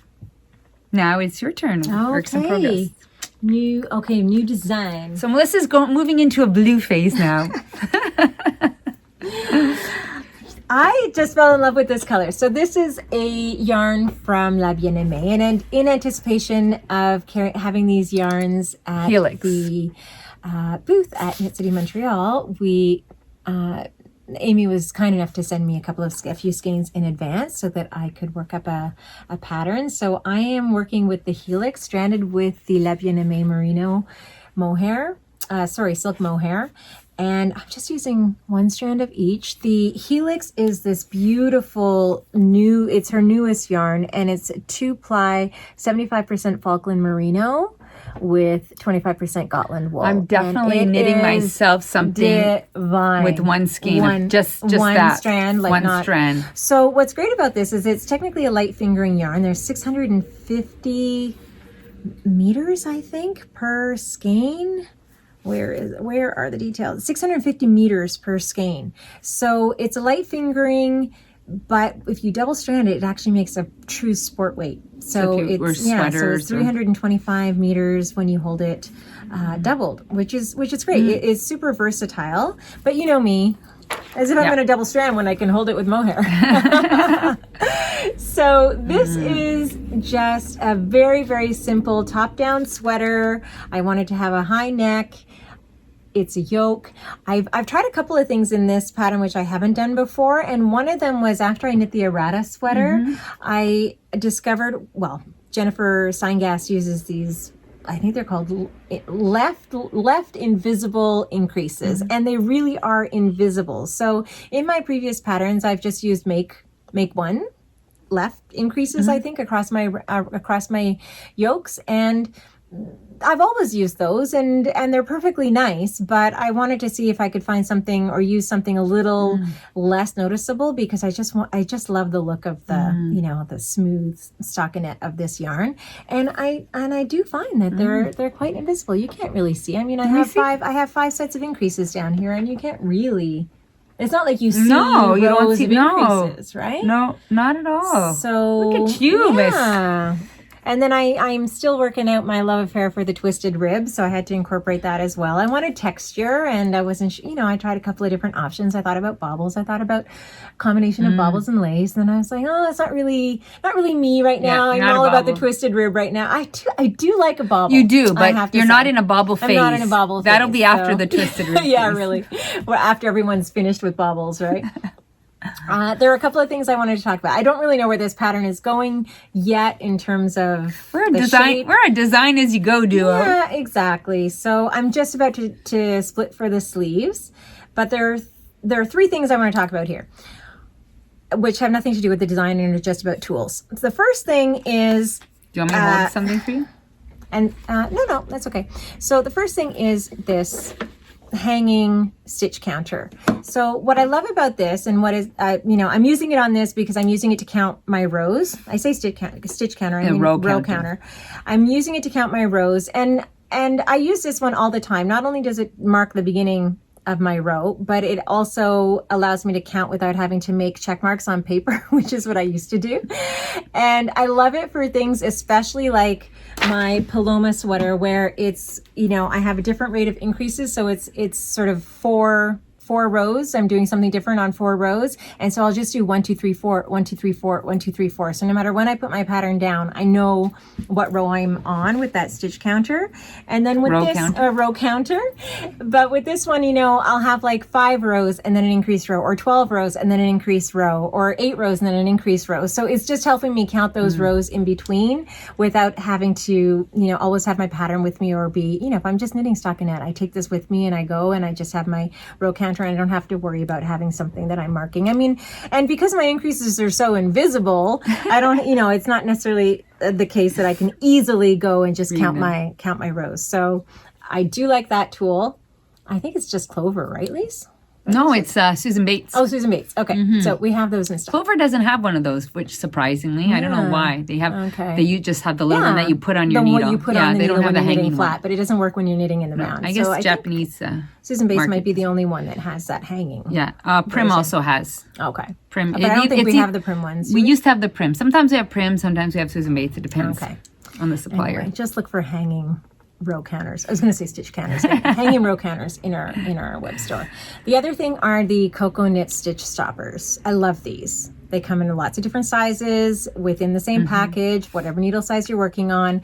They are great. They just, you really have to work to pull them off and put them on. Yeah, because those ones that stick at the end never work. They always popped off. Yeah. Exactly. So these are great. And you'll notice that I'm on a really long cord here. I don't work on that cord. I always put it on a long cord though when I want to try it on, or when I want to give it a little steam as I'm going. So what I wanted to show, because I know that people are always talking about, you know, with their top-down sweaters, they don't know how they can try them on, or they put them on waste yarn or something to be able to try them on. And I just wanted to say that if you do have an interchangeable needle kit, they come with these great sort of, what would you call this? It's a cord extender. Cord extender. So I just take an extra cord with the extender, and I take my needle tip off, and I just put this extender on with, and you can choose whatever length of cable you want, super long, and then put your needle back on, and then just spread your stitches around that, and you can try it on. It's no problem. That's why an interchangeable set is Yeah, so they really are versatile. good. Even when I did this, like I had a lot of stitches to pick up on the round, so I actually I used 2 cables, and I had the same thing, my cord connector, and then you just And go I all the think way they around. usually have, I think the Addy ones, this is an Addy set, and I think they normally have 2 connectors per? one. Just one? Just one, but you can I buy have them. a few. You can buy them separate. You can buy them separately, and they come in a set of 2 when you buy them separately. Oh, that's why. Yeah. Okay. That's why you got 2. That's why I've had a few. Anyway, so I just wanted to speak to those 3 things, which I find really indispensable when I'm working top-down sweaters. If I had split for my sleeves, I would have brought in my Clover Your circular stitch holders for putting the sleeves on hold as well. But yeah, highly recommend those three things for top-down sweaters. Or shawls. Or needle kits for everything. Interchangeable needle kits for everything. Okay, so that's your new design. So I has no idea for a name yet or for your for the so sweater. we're both nameless, right? In our nameless, project. yeah. Okay. A little premature for a name on that. I don't even know what it's going to look like beyond the sleeves. Yeah, so exactly. You can't do that. Okay, so I'm really trying to finish my rose cardigan. I didn't even bring the cardigan. But look, I did more than last time. I think I was here before. Is this the rose cardigan? Yeah, this is the flaps. No, I didn't realize that it was gray. Yeah, this is the. Do you have the rest of the sweater yet? No, I didn't even think of bringing the rest of the sweater. So these are so I've done the sweater. It's all attached. I'm pretty sure I've shown it before. So this is like what's it called? La bande. The neck, the border. The neckband. The neckband, exactly. So I have decided, and I talked about this before, I'm doing 2 at once. So I'm really trying to How are you finish liking? it. How are you liking that? Really, honestly, doing 2 at once. I hate it. Don't do it. I have to. Why? Because if I do 2 at once, Yeah. I know they're going to be the same. And I'm worried that I'm worried that I'm going to end up changing my tension, forgetting, counting wrong, and then it's going to be off. But I agree.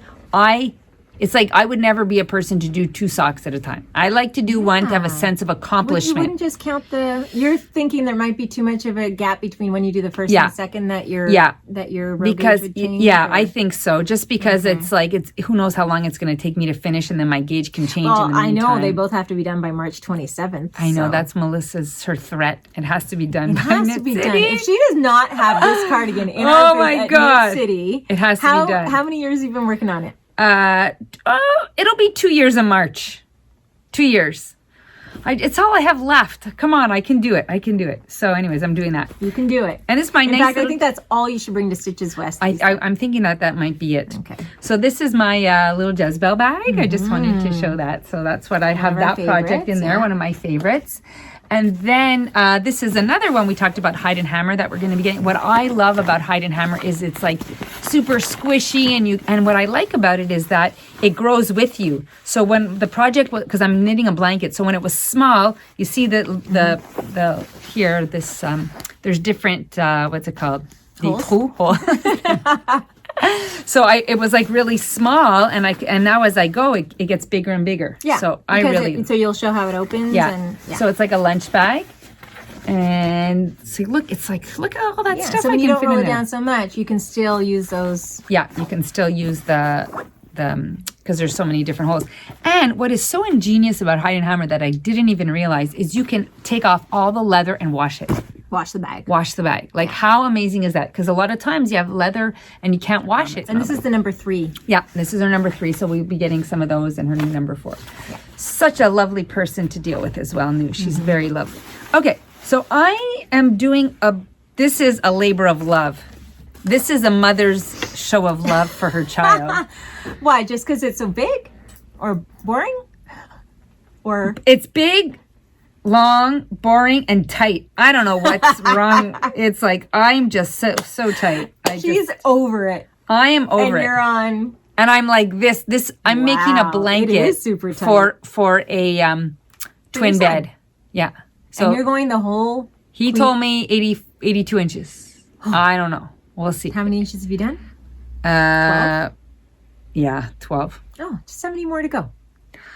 It's not fun. I could say some inappropriate words right now, but I will keep those words to myself. Okay, but talk about how beautiful the yarn But the yarn is amazing. So this is Camerose Sneffnug. And I'm just doing a fisherman's rib. No brioche, like a fisherman's knit. Straight up rib? Knit one, knit below, knit one, knit below, knit one, knit below. Isn't that a fisherman's rib?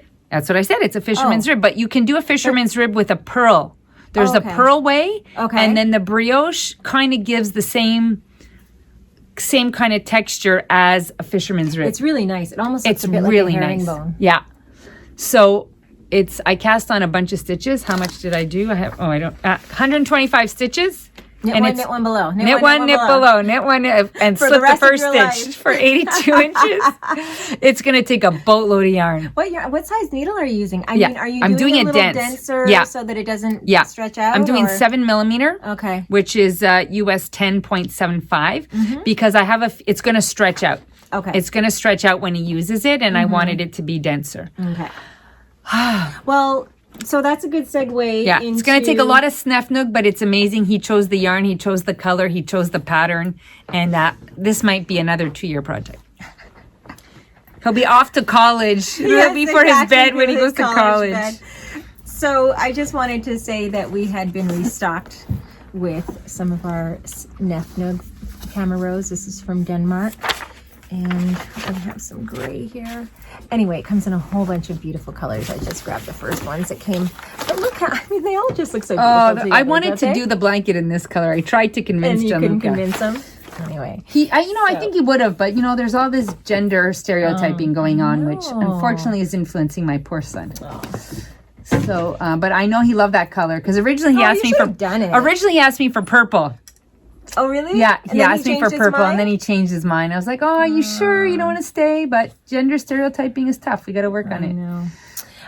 This is the Comfort Zone poncho, which is also done with the Sneffnug as well. So I just wanted to show that one more time so that if you've been waiting for yarn to get that, then we have the Sneffnug back in stock. And the Sneffnug is such a... I mean, it's beautiful. It is a blend of alpaca and cotton and a little bit of fine merino, and so it's one of those blown yarns, and it's like the merino and alpaca are blown into the cotton tube, or what would you call that, lace casing? Yeah. Kind of like a sausage. Yeah. And it's divine, super, super soft. And I'm just trying to show, like, my mother, not my mother, but Sasha knit for my mom. I'm trying to show, she knit the Kinnikin in Camerose. So the Kinnikin, it's over there. Were you going to show the Kinnikin or no? Yeah, but Okay, so I'm just going to get a quick photo here. Oh my gosh, so not prepared. So the Kinnikin is a sweater designed by Goodnight Day, who is Tara Lynn Morrison. She's a fellow Canadian and based in Ontario. And so she has some beautiful sweaters, and she works a lot with Loopy Mango, but and in particular Mohair So Soft.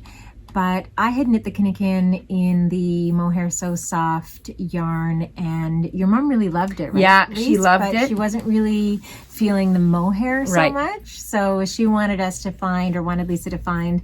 I'm talking about your sweater. Yeah, you go ahead. No, same. Lisa to find, and to have something that has that same look, but that was not using mohair. She didn't want that whole halo, and she implored me to find something else. So I mean, this is like, it's not that great of a photo, but this is the back side because that came out well. So this is it, the Kinnikin, and I just have a picture of it flat just to show you. So that's double stranded in the Camerose. So it is this one double stranded. Yeah, here's another one too.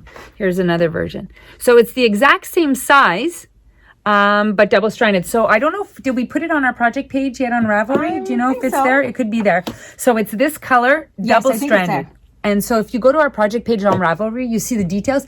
But if people love the Kinnikin, but they don't want the mohair or the fluff or it sheds a bit, this is a fantastic option. My mother loves it. And how many skeins did it take? Do you remember? I want to say 6. Yeah. And the thing about the patterns by Taylor Morrison is they tend to be written for one size, I think, but she gives a lot of instructions. They're more like recipes, so she gives a lot of tips for just increasing or decreasing the size based on the number of rows. And 6.5 skeins. 6.5. Yeah. So if you go to and that's 6.5, even though you're double stranding. So yeah, it's really... yeah. And it's such a fascinating, like Sasha knitted in the weekend, on the weekend, it was really great. It is so a super fast sweater. So definitely, so that was great. At the gate, because the gauge is what, 9 or 3.5 stitches. per 4 inches. Per 4 inches, yeah. So it's really, really quick. So, I mean, it's a beautiful yarn. We're selling so much of it. We've got a blanket. We've got the kinnikin. Mona did her hat and the scarf in the camera rose. Yeah. You did your sweater, your shawl, your poncho. Yeah. So it's really fantastic. Okay, so there we go. Moving on. Okay, so now we have, we're like totally bag ladies. So we've just got a bunch of Hohi bags restocked. Okay, Hohi. Okay, you guys know Hohi, and Hohi Locatelli has started her Hohi and Co. company in collaboration with some beautiful makers in Buenos Aires, Argentina. And so the very, very first design they came out with was the BA bag. So we feel so fortunate that we are stockists of these gorgeous products. So we stocked the BA bag and then also the EPA pouches as well. We have the BA bags in stock now, except in the green. And I think we have the EPA pouches in everything except black at the moment. I shouldn't say everything. The 3 original colors are black, yellow, and olive. And we don't have the black EPA pouches in stock. And I just want to have these. Yeah. And I just want to say, my shawl. This is the project bag I used for the shawl. So you know how big this shawl was, and it totally fit in here to the end. No problem. I was surprised because at first I was skeptical because it felt small, but it just loosens and softens, and I was shocked that I would knit my whole scarf. That's the project bag I used, and it stayed. I can easily fit a sweater. I've had you don't think it. In here. And even Hohi, when she was showing it to us, we're like, I don't believe it. She goes, look. It's got a good gusset, and it just seems to hold. It gets soft and pliable as you use it, and it's stretchable. It's one of those magical bags. Yeah, it's more than you think. Anyway, I just wanted to say, because the last time we talked about this, somebody said they learned something about their bag on our podcast that they didn't know, and that was that this strap was actually detachable and creates a little loop for a handle here. So I do like to carry this when I'm going out, or just wanting to put my Hohi bag in a bag. I carry it. I mean, I keep the strap like this, but or as a clutch, or because I have been known just to stick my phone in my wallet in it and go out to dinner. But then if you want to be just having sort of that hands-free thing happening, just make your loop and have it hang, and you can easily knit and carry your bag at the same time. So brilliant design. It's very clever. It's clever and it's chic, and it's nice to see when new people come out like Hide and Hammer with the detachable grommets to wash your bag. When you see Hohi with this handle, like it's nice when they bring something new to the table. Yeah, and so and taking that sort of that whole idea of sort of having a design, but have it be a little bit sort of innovative or different, or have some sort of functionality to it. So this is the same. This is the Easy Tote. I don't know if we have all the colors of this. We just got them back in, and they've been selling like crazy. I mean, all of Hohi stuff tends to fly out of here. But what's nice about this bag is that you've got your handles like that, but then you also have this strap that you can string through here, and there are instructions, I believe, on Hohi and Company Instagram page in the sort of save stories, where you can watch a video on how best to put this on, but you can make it actually into a backpack. And what's nice is with this strap, you can do it as a crossbody. You could do it a shoulder or a backpack. So it's pretty. I have mine right now as like just a shoulder bag, and Naomi had hers as a backpack, and then she had it as a crossbody. So great. So versatile. So that's I fantastic. Have this one in black. I love. And then we have some needle cases here. So these ones just came in last week. Well, I mean, we got some of these in before Christmas. They sold out instantly, of course. And then we were lucky enough to get some more last week. So what this is, it's called Fix. F-I-X is the I should have got some needles to show how this works. But this is to hold your fixed needles that you want to carry with you, or if you just have, it holds actually 16 sets of needles. And so what you do is you just take your needle and you Do you have a needle handy, Lise? No. No? No, I just have a needle that's in a project. Oh, okay. Anyway, you just sort of Wrap your cord. put your 2 tips in here, and the then cord you stays can under. undo and then just put your cords through there and secure it, and you can put several per. And what's really section. smart is that, look at how she did it upside down here. So that way the bulge doesn't all, so she has these here, and then here it's the opposite side, and here too. Exactly. So how clever is your that? bulges- So it just evens out, and it's not just all bulging more on one side. It's fabulous You design. can stick your money in here and just take your needles and your money, and you're good to go. It seems like it's got a Homie's little on the pocket go. there for a few of your notions, maybe a little pair of scissors, stitch markers, whatever you need, and off you go. And I resisted and I resisted and I resisted. However, I called the store on the weekend and asked them to put this one aside for me. So I do use interchangeables, but I do have a lot of fix that I use as well. okay. So those are a little hohi. That's her little hohi, and we're getting. Yeah, so we have these the, 3 and the colorways. Did you show all the? Yeah, I showed all So the we have the colorways. mustard, red. We don't have any black in at the moment. Okay. Oh, and this is the Pampa bucket. This is like, it reminds me a bit of the buku buckets, you know, that we Yes, love the so original much in buckets. fabric. So these are in Right. leather. What's like, better than a like fabric bucket? seriously. Like, I mean, I'm just thinking too in the summer, you're just like, this is not just for knitting, obviously. Like, how Gorgeous cute- Argentinian leather. I mean, it's a beautiful, beautiful leather. And look at the blue and the yellow. How fun are those? Yeah. Like, seriously. So I'm just so loving you the know, yellow. there are no pockets or anything. It really is just a super elegant bucket for all of your, just, you can stick a project bag in there. You can just stick your project in there and stick your wallet and your phone, and you're good to go. Grab and go. It's a perfect shape. It's got a reinforced seam here, and it has a great flat bottom just for sitting on the floor next to you as you work from your bag. There you go. Anyway, the Pampa bucket. So Pampa bucket. I think we just have those 3 colors in stock at the moment. Yeah. Black, yellow. We don't have and- red. We have red. I think we have red. Oh, we had a brown one the other day. Oh, Maybe yeah, it's but they're sold. sold out. I think We it's ordered sold. lots of blue and brown, and Okay. they are selling steadily. So Okay. I'm not sure what we have left in stock. So, but you can go to our website and check it out. Okay, we also have Fringe who came out with a new town bag. Oh, It's yes. all black.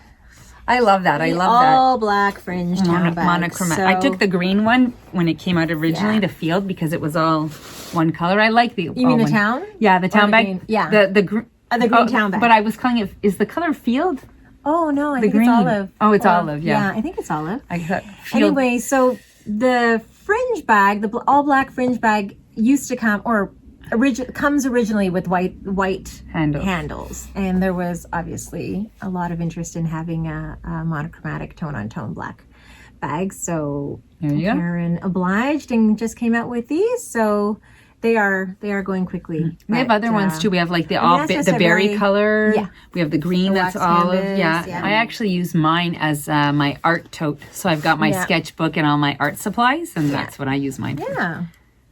So there you go. So it's versatile. So we do have some of those left in stock as well. Okay, and then the last bags we wanted to show you are the buku. We have some leftover from our pop-up that we had. So we had a pop-up, and so we have some of these beautiful project bags. So we have some different colors. So her knit stitch, this one is called Rust Knit, and then this one is called Brown. How original. I think we called it brown. So these are great too. They are light colored on the inside with pockets. They have a leather drawstring, which is really, really nice. And it's going to be sturdy and durable. It's a wax canvas as well. And actually there are a few different color options. So, and that This one is the crossbody. The shoulder strap. Exactly. And these are the bucket ones. Yeah. They're really beautiful. So I think that's all we have in stock. Oh, and we also have these little notions cases from Mocha as well. Oh, and we have the dumplings. Oh yeah, I thought you had those. Yeah, Oh yeah, there they over are. What's nice about Aruna is that not only does Aruna make these along with her mother. Her mother is a sewist with her in her workshop, but Aruna also designs and creates all of the prints that you see on the bags as well. And she doesn't let anything go to waste. So she made these little dumpling pouches with all her leftover fabrics, and she had some patchwork ones. I don't know if we had any left. I think they all sold out. So she even does like patchwork ones. So she just, makes little pouches out of all of her leftovers. So it's fantastic. They're really, really cute. These are wax canvas as well. They have that flat bottom. They're just going to sit there next to you. So pretty. It's all about your pretty tools. These are just great for throwing in your very essentials that you just want to have for a particular project and take them along with you. So I'm all about having a bag for a notions pouch for every project. Pouches in your pouches in your bags. So that's what we have for bags. And then we have it's not really, it's in our magazine section, but we have Catherine Pelletier, who is a local illustrator. She's actually from Quebec City and just had a baby.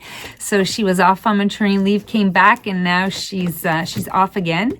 And she does these really fun cards. And so we just thought it was fun for like babies and springtime. So what's nice is you don't have to give them just to knitters. Yeah. I think we talked about these ones on our last podcast as well. Yeah. So we just got restocked. We got restocked with some different ones. Along with? And she does these little block notepads. Like, how cute is that? So just block notes. And then you can write your little notes. So that's a notepad. And then she also has these little gift cards. So these are little gift tags. And on the back, you can see that there's hats and mitts and scarves. So those are fun gift tags to give. Whenever I give somebody a knitted gift, I always have a tag and I write the washing instructions and I also write the fiber. So we just got restocked with some Catherine Pelletier products.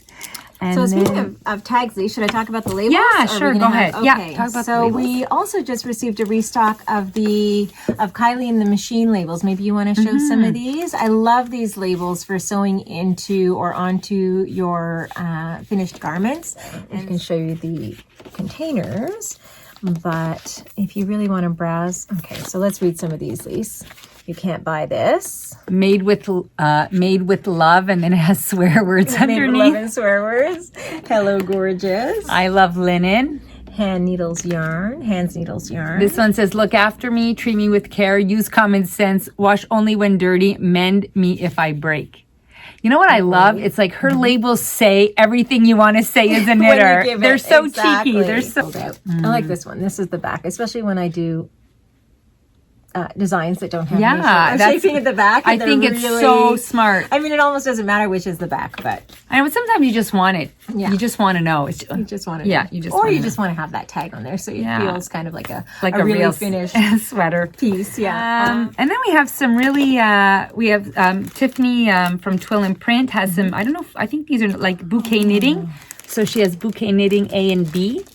So those are some new. This is just one more. This is a row counter, one of Tiffany's row counters as well. So we've got restocked on a bunch of her ones. And how fun is this for us? Tiffany designed. Are these brand new since the last podcast? Okay. So Tiffany designed a new enamel pin for us. How exciting. And a progress keeper. I actually used this on this shawl. Did you? Yeah, because at the beginning I couldn't tell my right from my wrong side. So I had one on the whole time. So that's basically what I use progress keepers for. Yeah.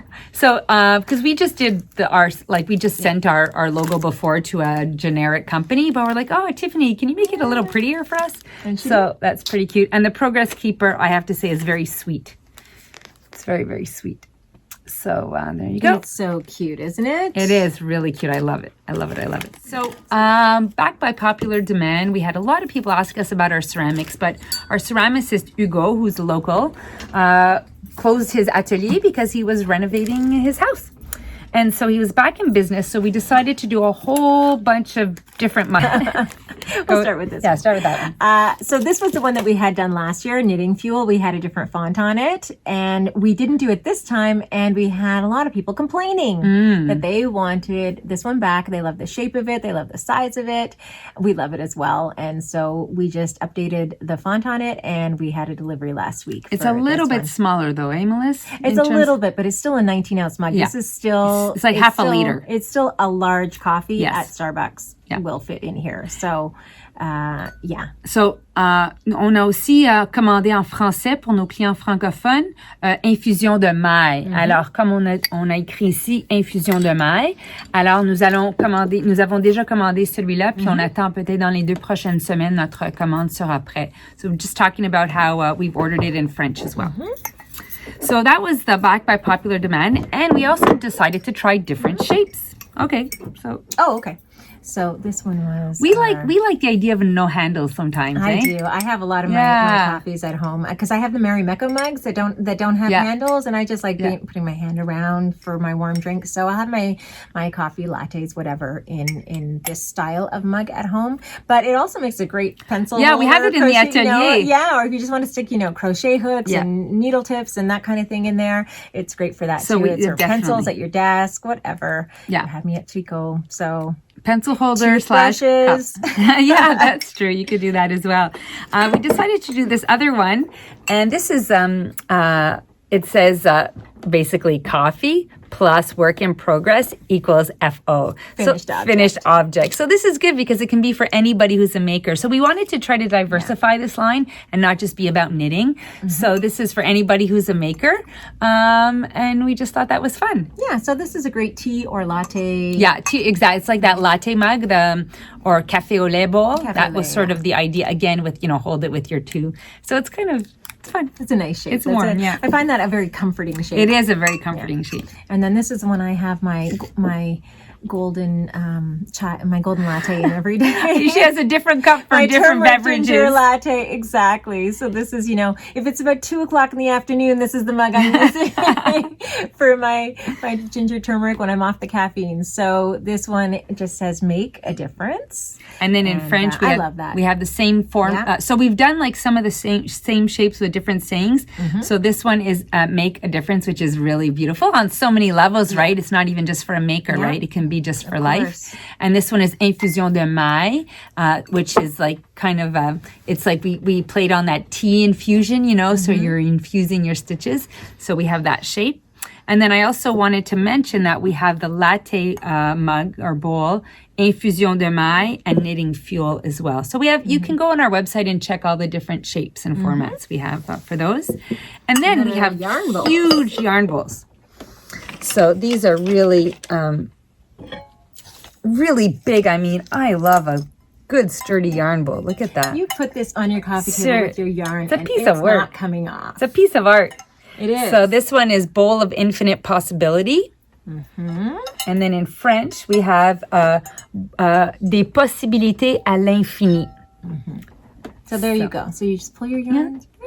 Yeah. So we just had a husband come and buy one for his wife for Valentine's Day because he said to me, "Oh, my wife was like looking at these yarn bowls. She goes, 'Oh, I really want to get one.'" And he was like, "Oh, that's really not a smart idea." He's like, she's like, "Oh, okay." She's like, "Oh, okay." He's like, I hope I convinced her because I really wanted to buy her one for Valentine's. That would not convince me. If my husband said that to me, I would have ordered it 5 seconds later. And we're working on some other designs, hopefully with Hugo. His name is Hugo, so we'll see what we come up with. So that's our pottery that we're really excited about. So I think are we going to have something unique for Knit City Montreal? We don't know. Well, we've been talking about it, but it's like we will trying. Have some ceramics at Knit City Montreal. We're just trying to figure out what it is that we want. So we'll figure that out when it comes. And then we got these new clever little tools from Katrinkos. Okay, have you used those ones before, Lisa? I actually haven't used these. I haven't used this one. So what's clever is that you can make the same. She gives you the instructions on how to make these pom-poms right here.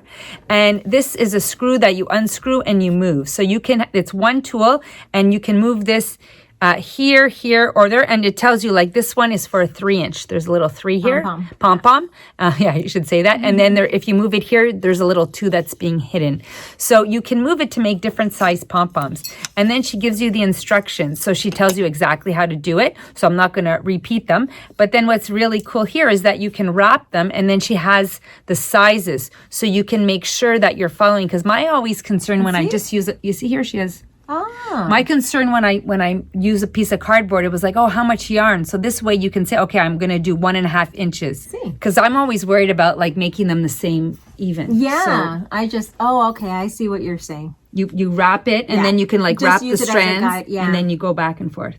So it's an adjustable Okay. pom-pom maker, and it's so cute. She has like a dachshund or a dachshund. Isn't that totally cute?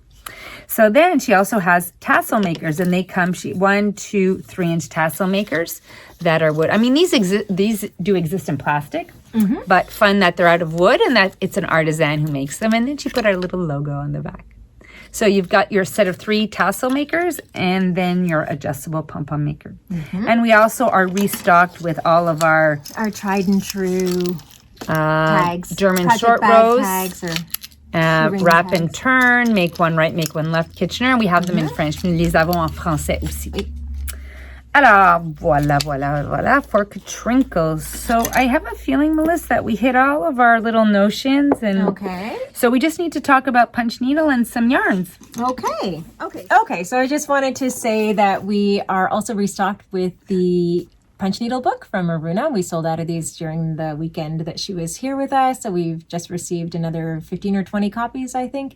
And, you know, I can't recommend this book enough. It's great for anyone who wants to get into punch needle. It gives great ideas. And it's pretty. It's beautiful. And all the information you need is in there, along with some great designs that you can copy and print out and use for your punch needle projects. We also stock these great, I forget the brand name, but they are these no-slip Embroidery hoops that you can stick your monk's cloth in and transfer your design from the book and then just go ahead with punch needling your project. So we do have the punch needles. We've ordered a special yarn. I say special, but it's just a great blend of acrylic and wool that Aruna actually recommended. Did you get some? Yeah. Okay, I think I brought some. You're the one who got some. Right Yeah. here. Oh, It's yeah, right I here. gave it to you. Okay, so this is Luna, and it is from Borgo de Pazzi, I believe. And so I did this project with that yarn, and I loved it. It's kind of a toothy blend of acrylic and wool. Yeah. And it's not very And expensive. alpaca. Merino, as well. alpaca, and Yeah, so it has a little bit of that halo as well. So I just had fun doing this a couple of weeks ago, and so it's something you could do on your own because we have all the tools, Absolutely. right, Melissa? And you could just have fun with it. yes, you can order the book. You can order the hoop, get a punch needle, and order a few skeins of yarn, and you have everything you need to get started. We also sell the monk's cloth as well, and the sell monk's it cloth all. is the special. Yeah, so we sell it in 15. These are 10.5-inch hoops, and we sell the monk's cloth in 15-inch squares. So when you're done, you can just trim. And then we also sell plain wood 10.5-inch hoops as well, and those are great because you can take your finished piece and transfer it to a more decorative wooden hoop just for hanging on your wall so that you can take your no slip and use it for your next project. You obviously don't necessarily want to use this sort of heavy duty hoop for hanging and display. You can also take your finished piece and make it into something. You know? Into a cushion. Yeah, or cushion anything. cover. And right now we have that one decorating our atelier. Yeah, this is downstairs. Pretty. Yeah. So that's that's always fun. And I was at a bookstore near my house, and they had her book, and I just felt like, oh, I was so proud, as if it was like, my book. It wasn't, but I'm like, oh, It's like really? breakthrough, right? Yeah, it was so nice to see that she was in a regular bookstore. Yeah. Okay, so that's punch needle stuff. Now we are so happy that we have Scrumptious Pearl back in the house. Yay! Oh, we're just over the moon. So Samantha, who is the owner, along with her mother of Scrumptious, Stephanie, who is our inventory manager, they co-own Scrumptious Pearl. And Samantha sort of developed this yarn line when she was still working with us, right? Yeah. So she was an in-store consultant and worked for us for several years, and then started designing and making her Scrumptious Pearl self-striping yarn. And this is the Espace Tricot colorway. And these are knit with a pattern that Mona designed for us called Scrumptious Pearl Socks. Scrumptious Socks. Scrumptious Socks. Scrumptious Socks, that's right. And it's just a very vanilla pattern. Yeah. top down from the cuff to the bottom. It's a great beginner. It's a great beginner pattern, and it's free on Ravelry. Et disponible en français aussi, anglais et en français. And just a little funny story is we had our staff party that we forgot to mention. Yeah. So we did it in our atelier. So we do a holiday party after the holidays when everyone's like calm and ready for another party. The rush is over. So Naomi and Stephanie did a little trivia night for us. It was so hilarious. We had such a great time. So one of the questions was you had to they showed patterns and you had to guess what year it was published. And we were laughing because Mona did the pattern, Stephanie dyed the yarn, and I knit the socks, and not one of us could remember. 2015, I think. Yeah, I think it was 2015 in the end, but it was pretty hilarious, So here are just to show you. I mean, we've got the pictures up on our website. So these are just 14 different colorways in stock right now. So this is just a smattering of colors. So beautifully dyed, and they're just like, look at these little balls. They're like beautiful jewel gumballs. Oh yeah, this was a fun bright one that I just wanted to bring up. How fun is that? And all different colors. So there's sure something to tempt your palette. And also just wanted to mention these sock blockers as well. They're from Bryson. We carry them in small, medium, and large. And what's nice about them is that they really they're hollow all the way through, so they're great for blocking your socks because your socks will dry very quickly on them, and also nice for just displaying your socks. Yeah, you could. I sort of like to display my socks. You could hang them up when I finish a pair and just hang them up for a while before I wear them. Well, why not, right? Because people don't really see them in your boots. Exactly. So might as well get some. You want a little credit for your handiwork.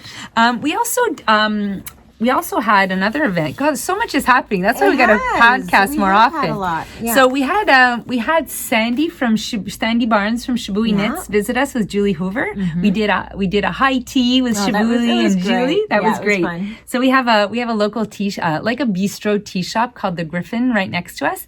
And so Donna, who owns that, they do Scottish scones and shortbread and beautiful tea. So we did that, and so Julie came and gave a little talk, and we did some yarn tasting, and we have some of the colors that are from the Julie Hoover collection. So we have Nest, which this is like I guess it's a wrapped yarn, you would say. It reminds me of stained glass in a way. I don't know why, but it has that thread wrapped around the main. So this is a beautiful yarn, and it gives really a beautiful texture when it's knit up. It looks very different knit up than in the skein. I agree. So I really suggest you go to Ravelry and check out projects that were knit in it.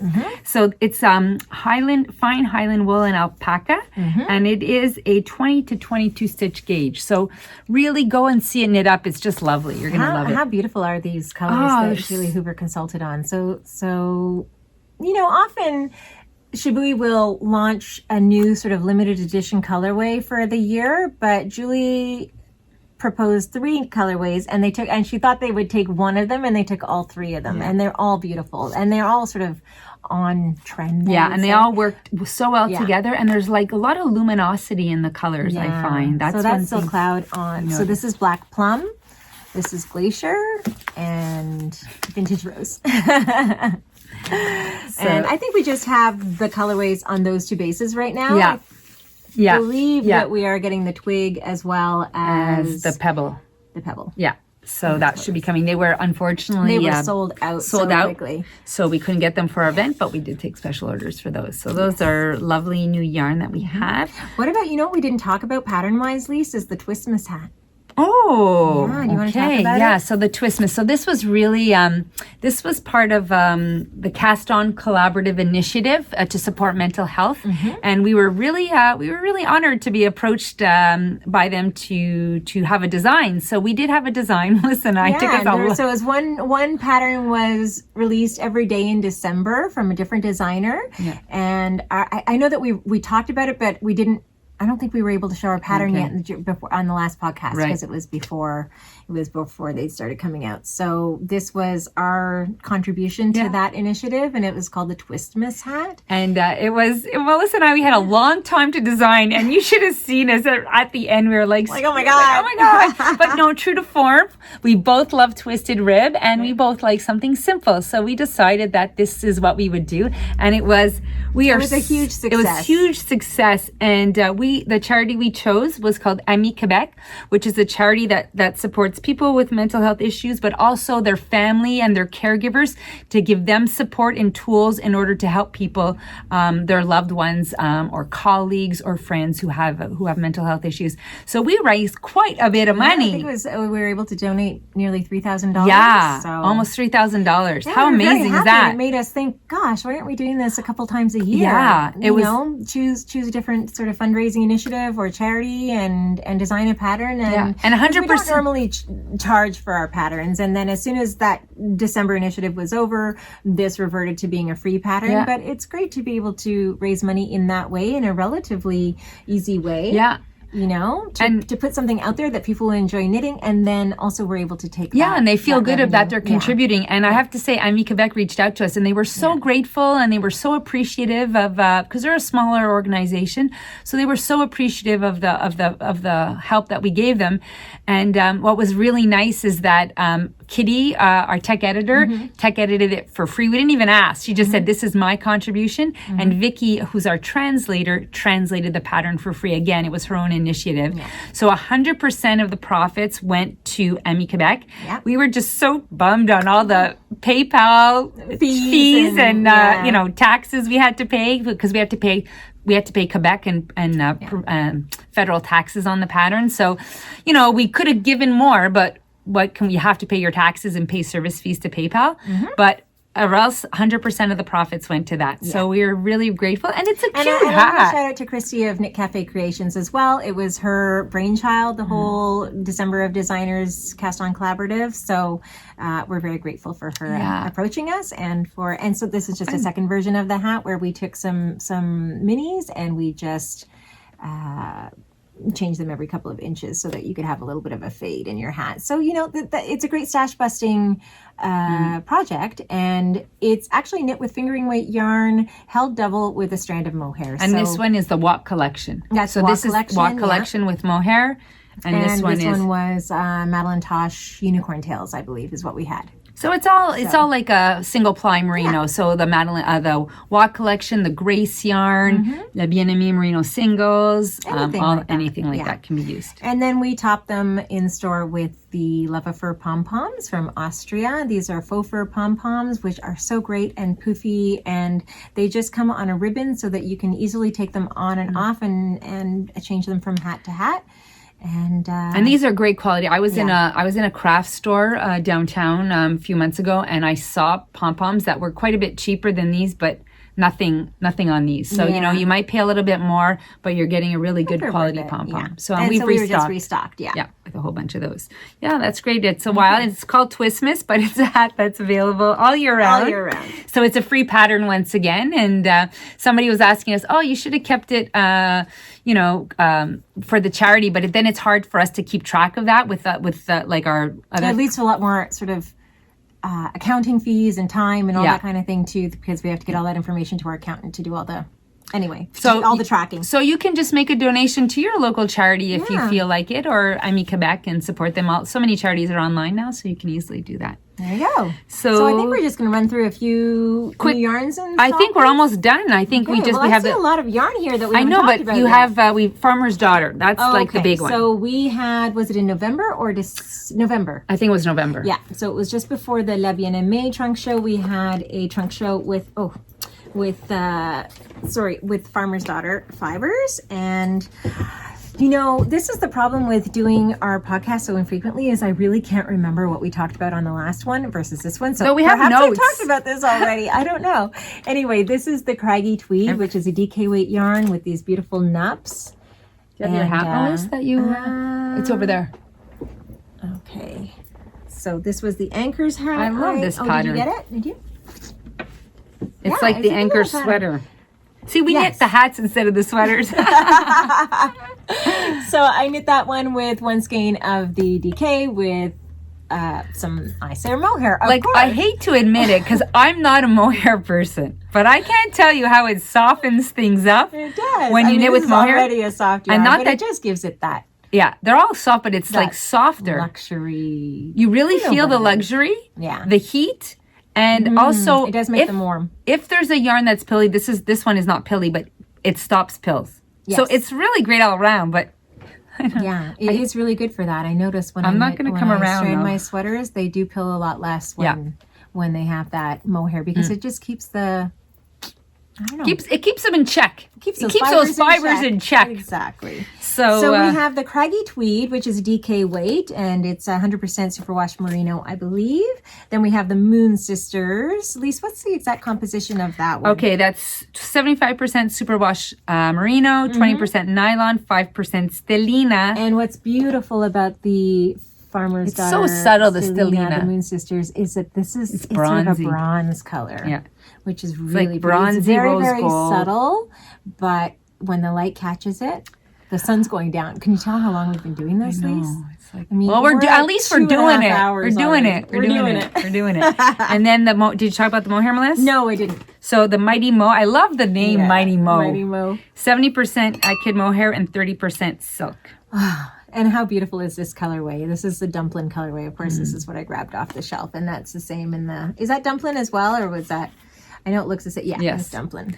It's your theme, Melissa. Melissa I Madame. love this so much. So we have some of it left, so get it while it's hot. Yeah, so we still have a bit of that in stock. And what else did we get? The Mondim, the colored heathers. Oh, yeah. Oh, yeah. Okay, I'll pass these to you.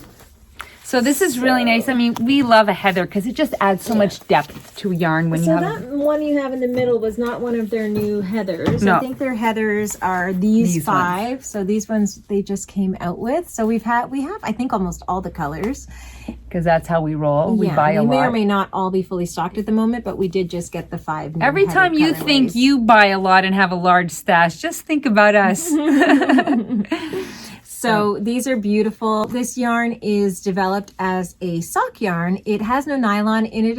It is it is pretty tightly plied, so it does make it quite resistant and durable, but just know that it doesn't have that. Right. So it still won't be as resistant as a yarn that has nylon. But and without the nylon, it also makes it just perfect for other projects as well. And garments is, and it's nice because it's hard to find like a sock yarn that doesn't have the nylon in it. Yeah. So if you want to use it for shawls and you don't want the nylon or sweaters, then that's great for that. So those are really pretty. They're nice colors. I like them. The more sober palette. They are beautiful. But it's nice to have a mix, depending on what you're knitting. I also just wanted to give because we talked about the different pop-up shops. We didn't talk about Akara. Now we don't have her yarns online because we don't have photographs for them. So it's tricky, but we still wanted to honor her because she was so lovely. She came to Montreal with her husband in bad weather and she spent the whole day with us in our store. So our customers got to meet her and she was lovely. Her name is Rose, and her company is called Akara Yarns. And I just wanted to show a couple of them. Okay, so we just wanted to show, we have 2 of her yarns. We have the BFL Fingering 2-ply. Do you have any BFL on you? Or this is the BFL Fingering 2-ply. So I love this BFL. It's just, the twist is a little bit of a lighter twist, which adds to the softness. And I find her speckles are very gentle. Speckles are very gentle. There's a lot of depth in the speckles. A little bit. It's like a little bit more of a moodier palette, I think. I don't know. It just suits my aesthetic so much. So we just wanted. Didn't you? Yes, I took some. I bought some. Of this, and then this is some of her merino socks. So I just took some 3 random colors. And again, this is a bit more of a tighter ply than the BFL. And this is 80% merino superwash with nylon. So this has the nylon, so very easily made into socks or shawls or sweaters. And then this one is just 100% BFL. So we just wanted to give a little shout out. So if you come to Montreal, you can shop for it at our store and be lovely to support another Canadian hand dyer. There you go. And a sweet, sweet person. Okay. So and a race to the end. Yeah. This is us always towards the end. Exactly. So this is a restock of Le Gros Silken Mohair, which is, interestingly, a chunky weight mohair and silk blend. So normally you'll see, from Biche and Bouche. So normally you'll see, so this is from Biche and Bouche as well, the Le Petit Mohair and Silk. And this is your standard sort of fingering lace weight mohair silk blend, but this is really, I mean, this knits up in no time by itself into a sweater, a hat, you know, accessories. Does she give the? Or you can knit it with a lace weight, like a lace yarn too, and that would be lovely. So you're doing the reverse, right? Yeah. If you wanted to knit it with something, you could go with a lace weight rather than a thicker yarn. Yeah. It's really beautiful. So definitely a worsted weight to Erin, I would say. We love Biche and Bouche. It's just beautiful. And I'm so disappointed because I came out with my subtle interruption shawl and hat, and we don't even have the colors. So you can substitute Le Petit Lamb's Wool or Le Petit Lamb's Wool and Cashmere because it's the same. Yeah. The same. So you can buy your own colors, but we're hoping that the color, of course, I used was out of stock. So it's going to be. But when we get it, we'll make kits again. We'll make kits, and you can also combine. You can do like a cashmere mixed with a Petit Lamb's Wool, so it doesn't have to be the exact because there's the same yarn, the same yardage. So you can just substitute one for the other. Okay, so that's a Petit, that's a Biche, and I think the other is just we've been restocked with Loopy Mango mohair, right? Okay, so here's Loopy Mango mohair, so soft for the kinnikin, and then there was also a hat, right, Melissa, that you had done? Yeah, I had done that from Loopy Mango. Look, these are fun colors all together. Look at beautiful. So this is the milk tea colorway. This is the one I did my kinnikin, and that's the one the original kinnikin is designed with as well. Okay. And then I do like that tiramisu color, which is that deeper shade. This one, look at that. And then this is autumn. This reminds me of Easy Fozzie Bear. Fozzie Bear from the Muppets. That's what I think. Okay, do we make it to the end? So we take forever to do a podcast, and then we're like, go, it's a marathon. But there's loads that we didn't talk about. I think we talked enough. What do you think? I'm sure you're tired of listening to us. The sun has gone down in the meantime. We've been here since 11 this morning. They just cleaned the snow. There was a whole snow removal operation in front of our windows here as we were talking. Oh my goodness. Well, I'm tired of listening to us. Yeah, seriously. I'm tired of listening to us. So time to wrap it up. So Melissa's going to finish up her sweater and find a name. I'm going to find a name for my shawl, and hopefully we'll see some of you at Stitches West. Yes. Please don't be shy to come and say hello to us. You know, we are there as just knitters. Yes. Just knitters. Yeah. I like the way I say just knitters. I like to be just a knitter. Be social and have fun, because when Knit City Montreal comes along, we are going to be hard at work that whole weekend. And then right after that, we have our yarn crawl. So we're going to be busy bees. So we're going to enjoy. That is our week. We're going to take some extra days. We're going to go hang out for a day with Denise of Byron Handmade. We're going to see Trish of Carpe Yarn. Can't wait to give her a hug. We are going to spend a day at A Verb for Keeping Warm. Go and check them out, and we're just gonna hang out in San Francisco, just the two of us, and hang out in San Francisco and have some yummy meals together and knit. For sure. Great. So thank you for sticking by us. Next time. Yes, great. Merci beaucoup. À la prochaine. Ciao, ciao.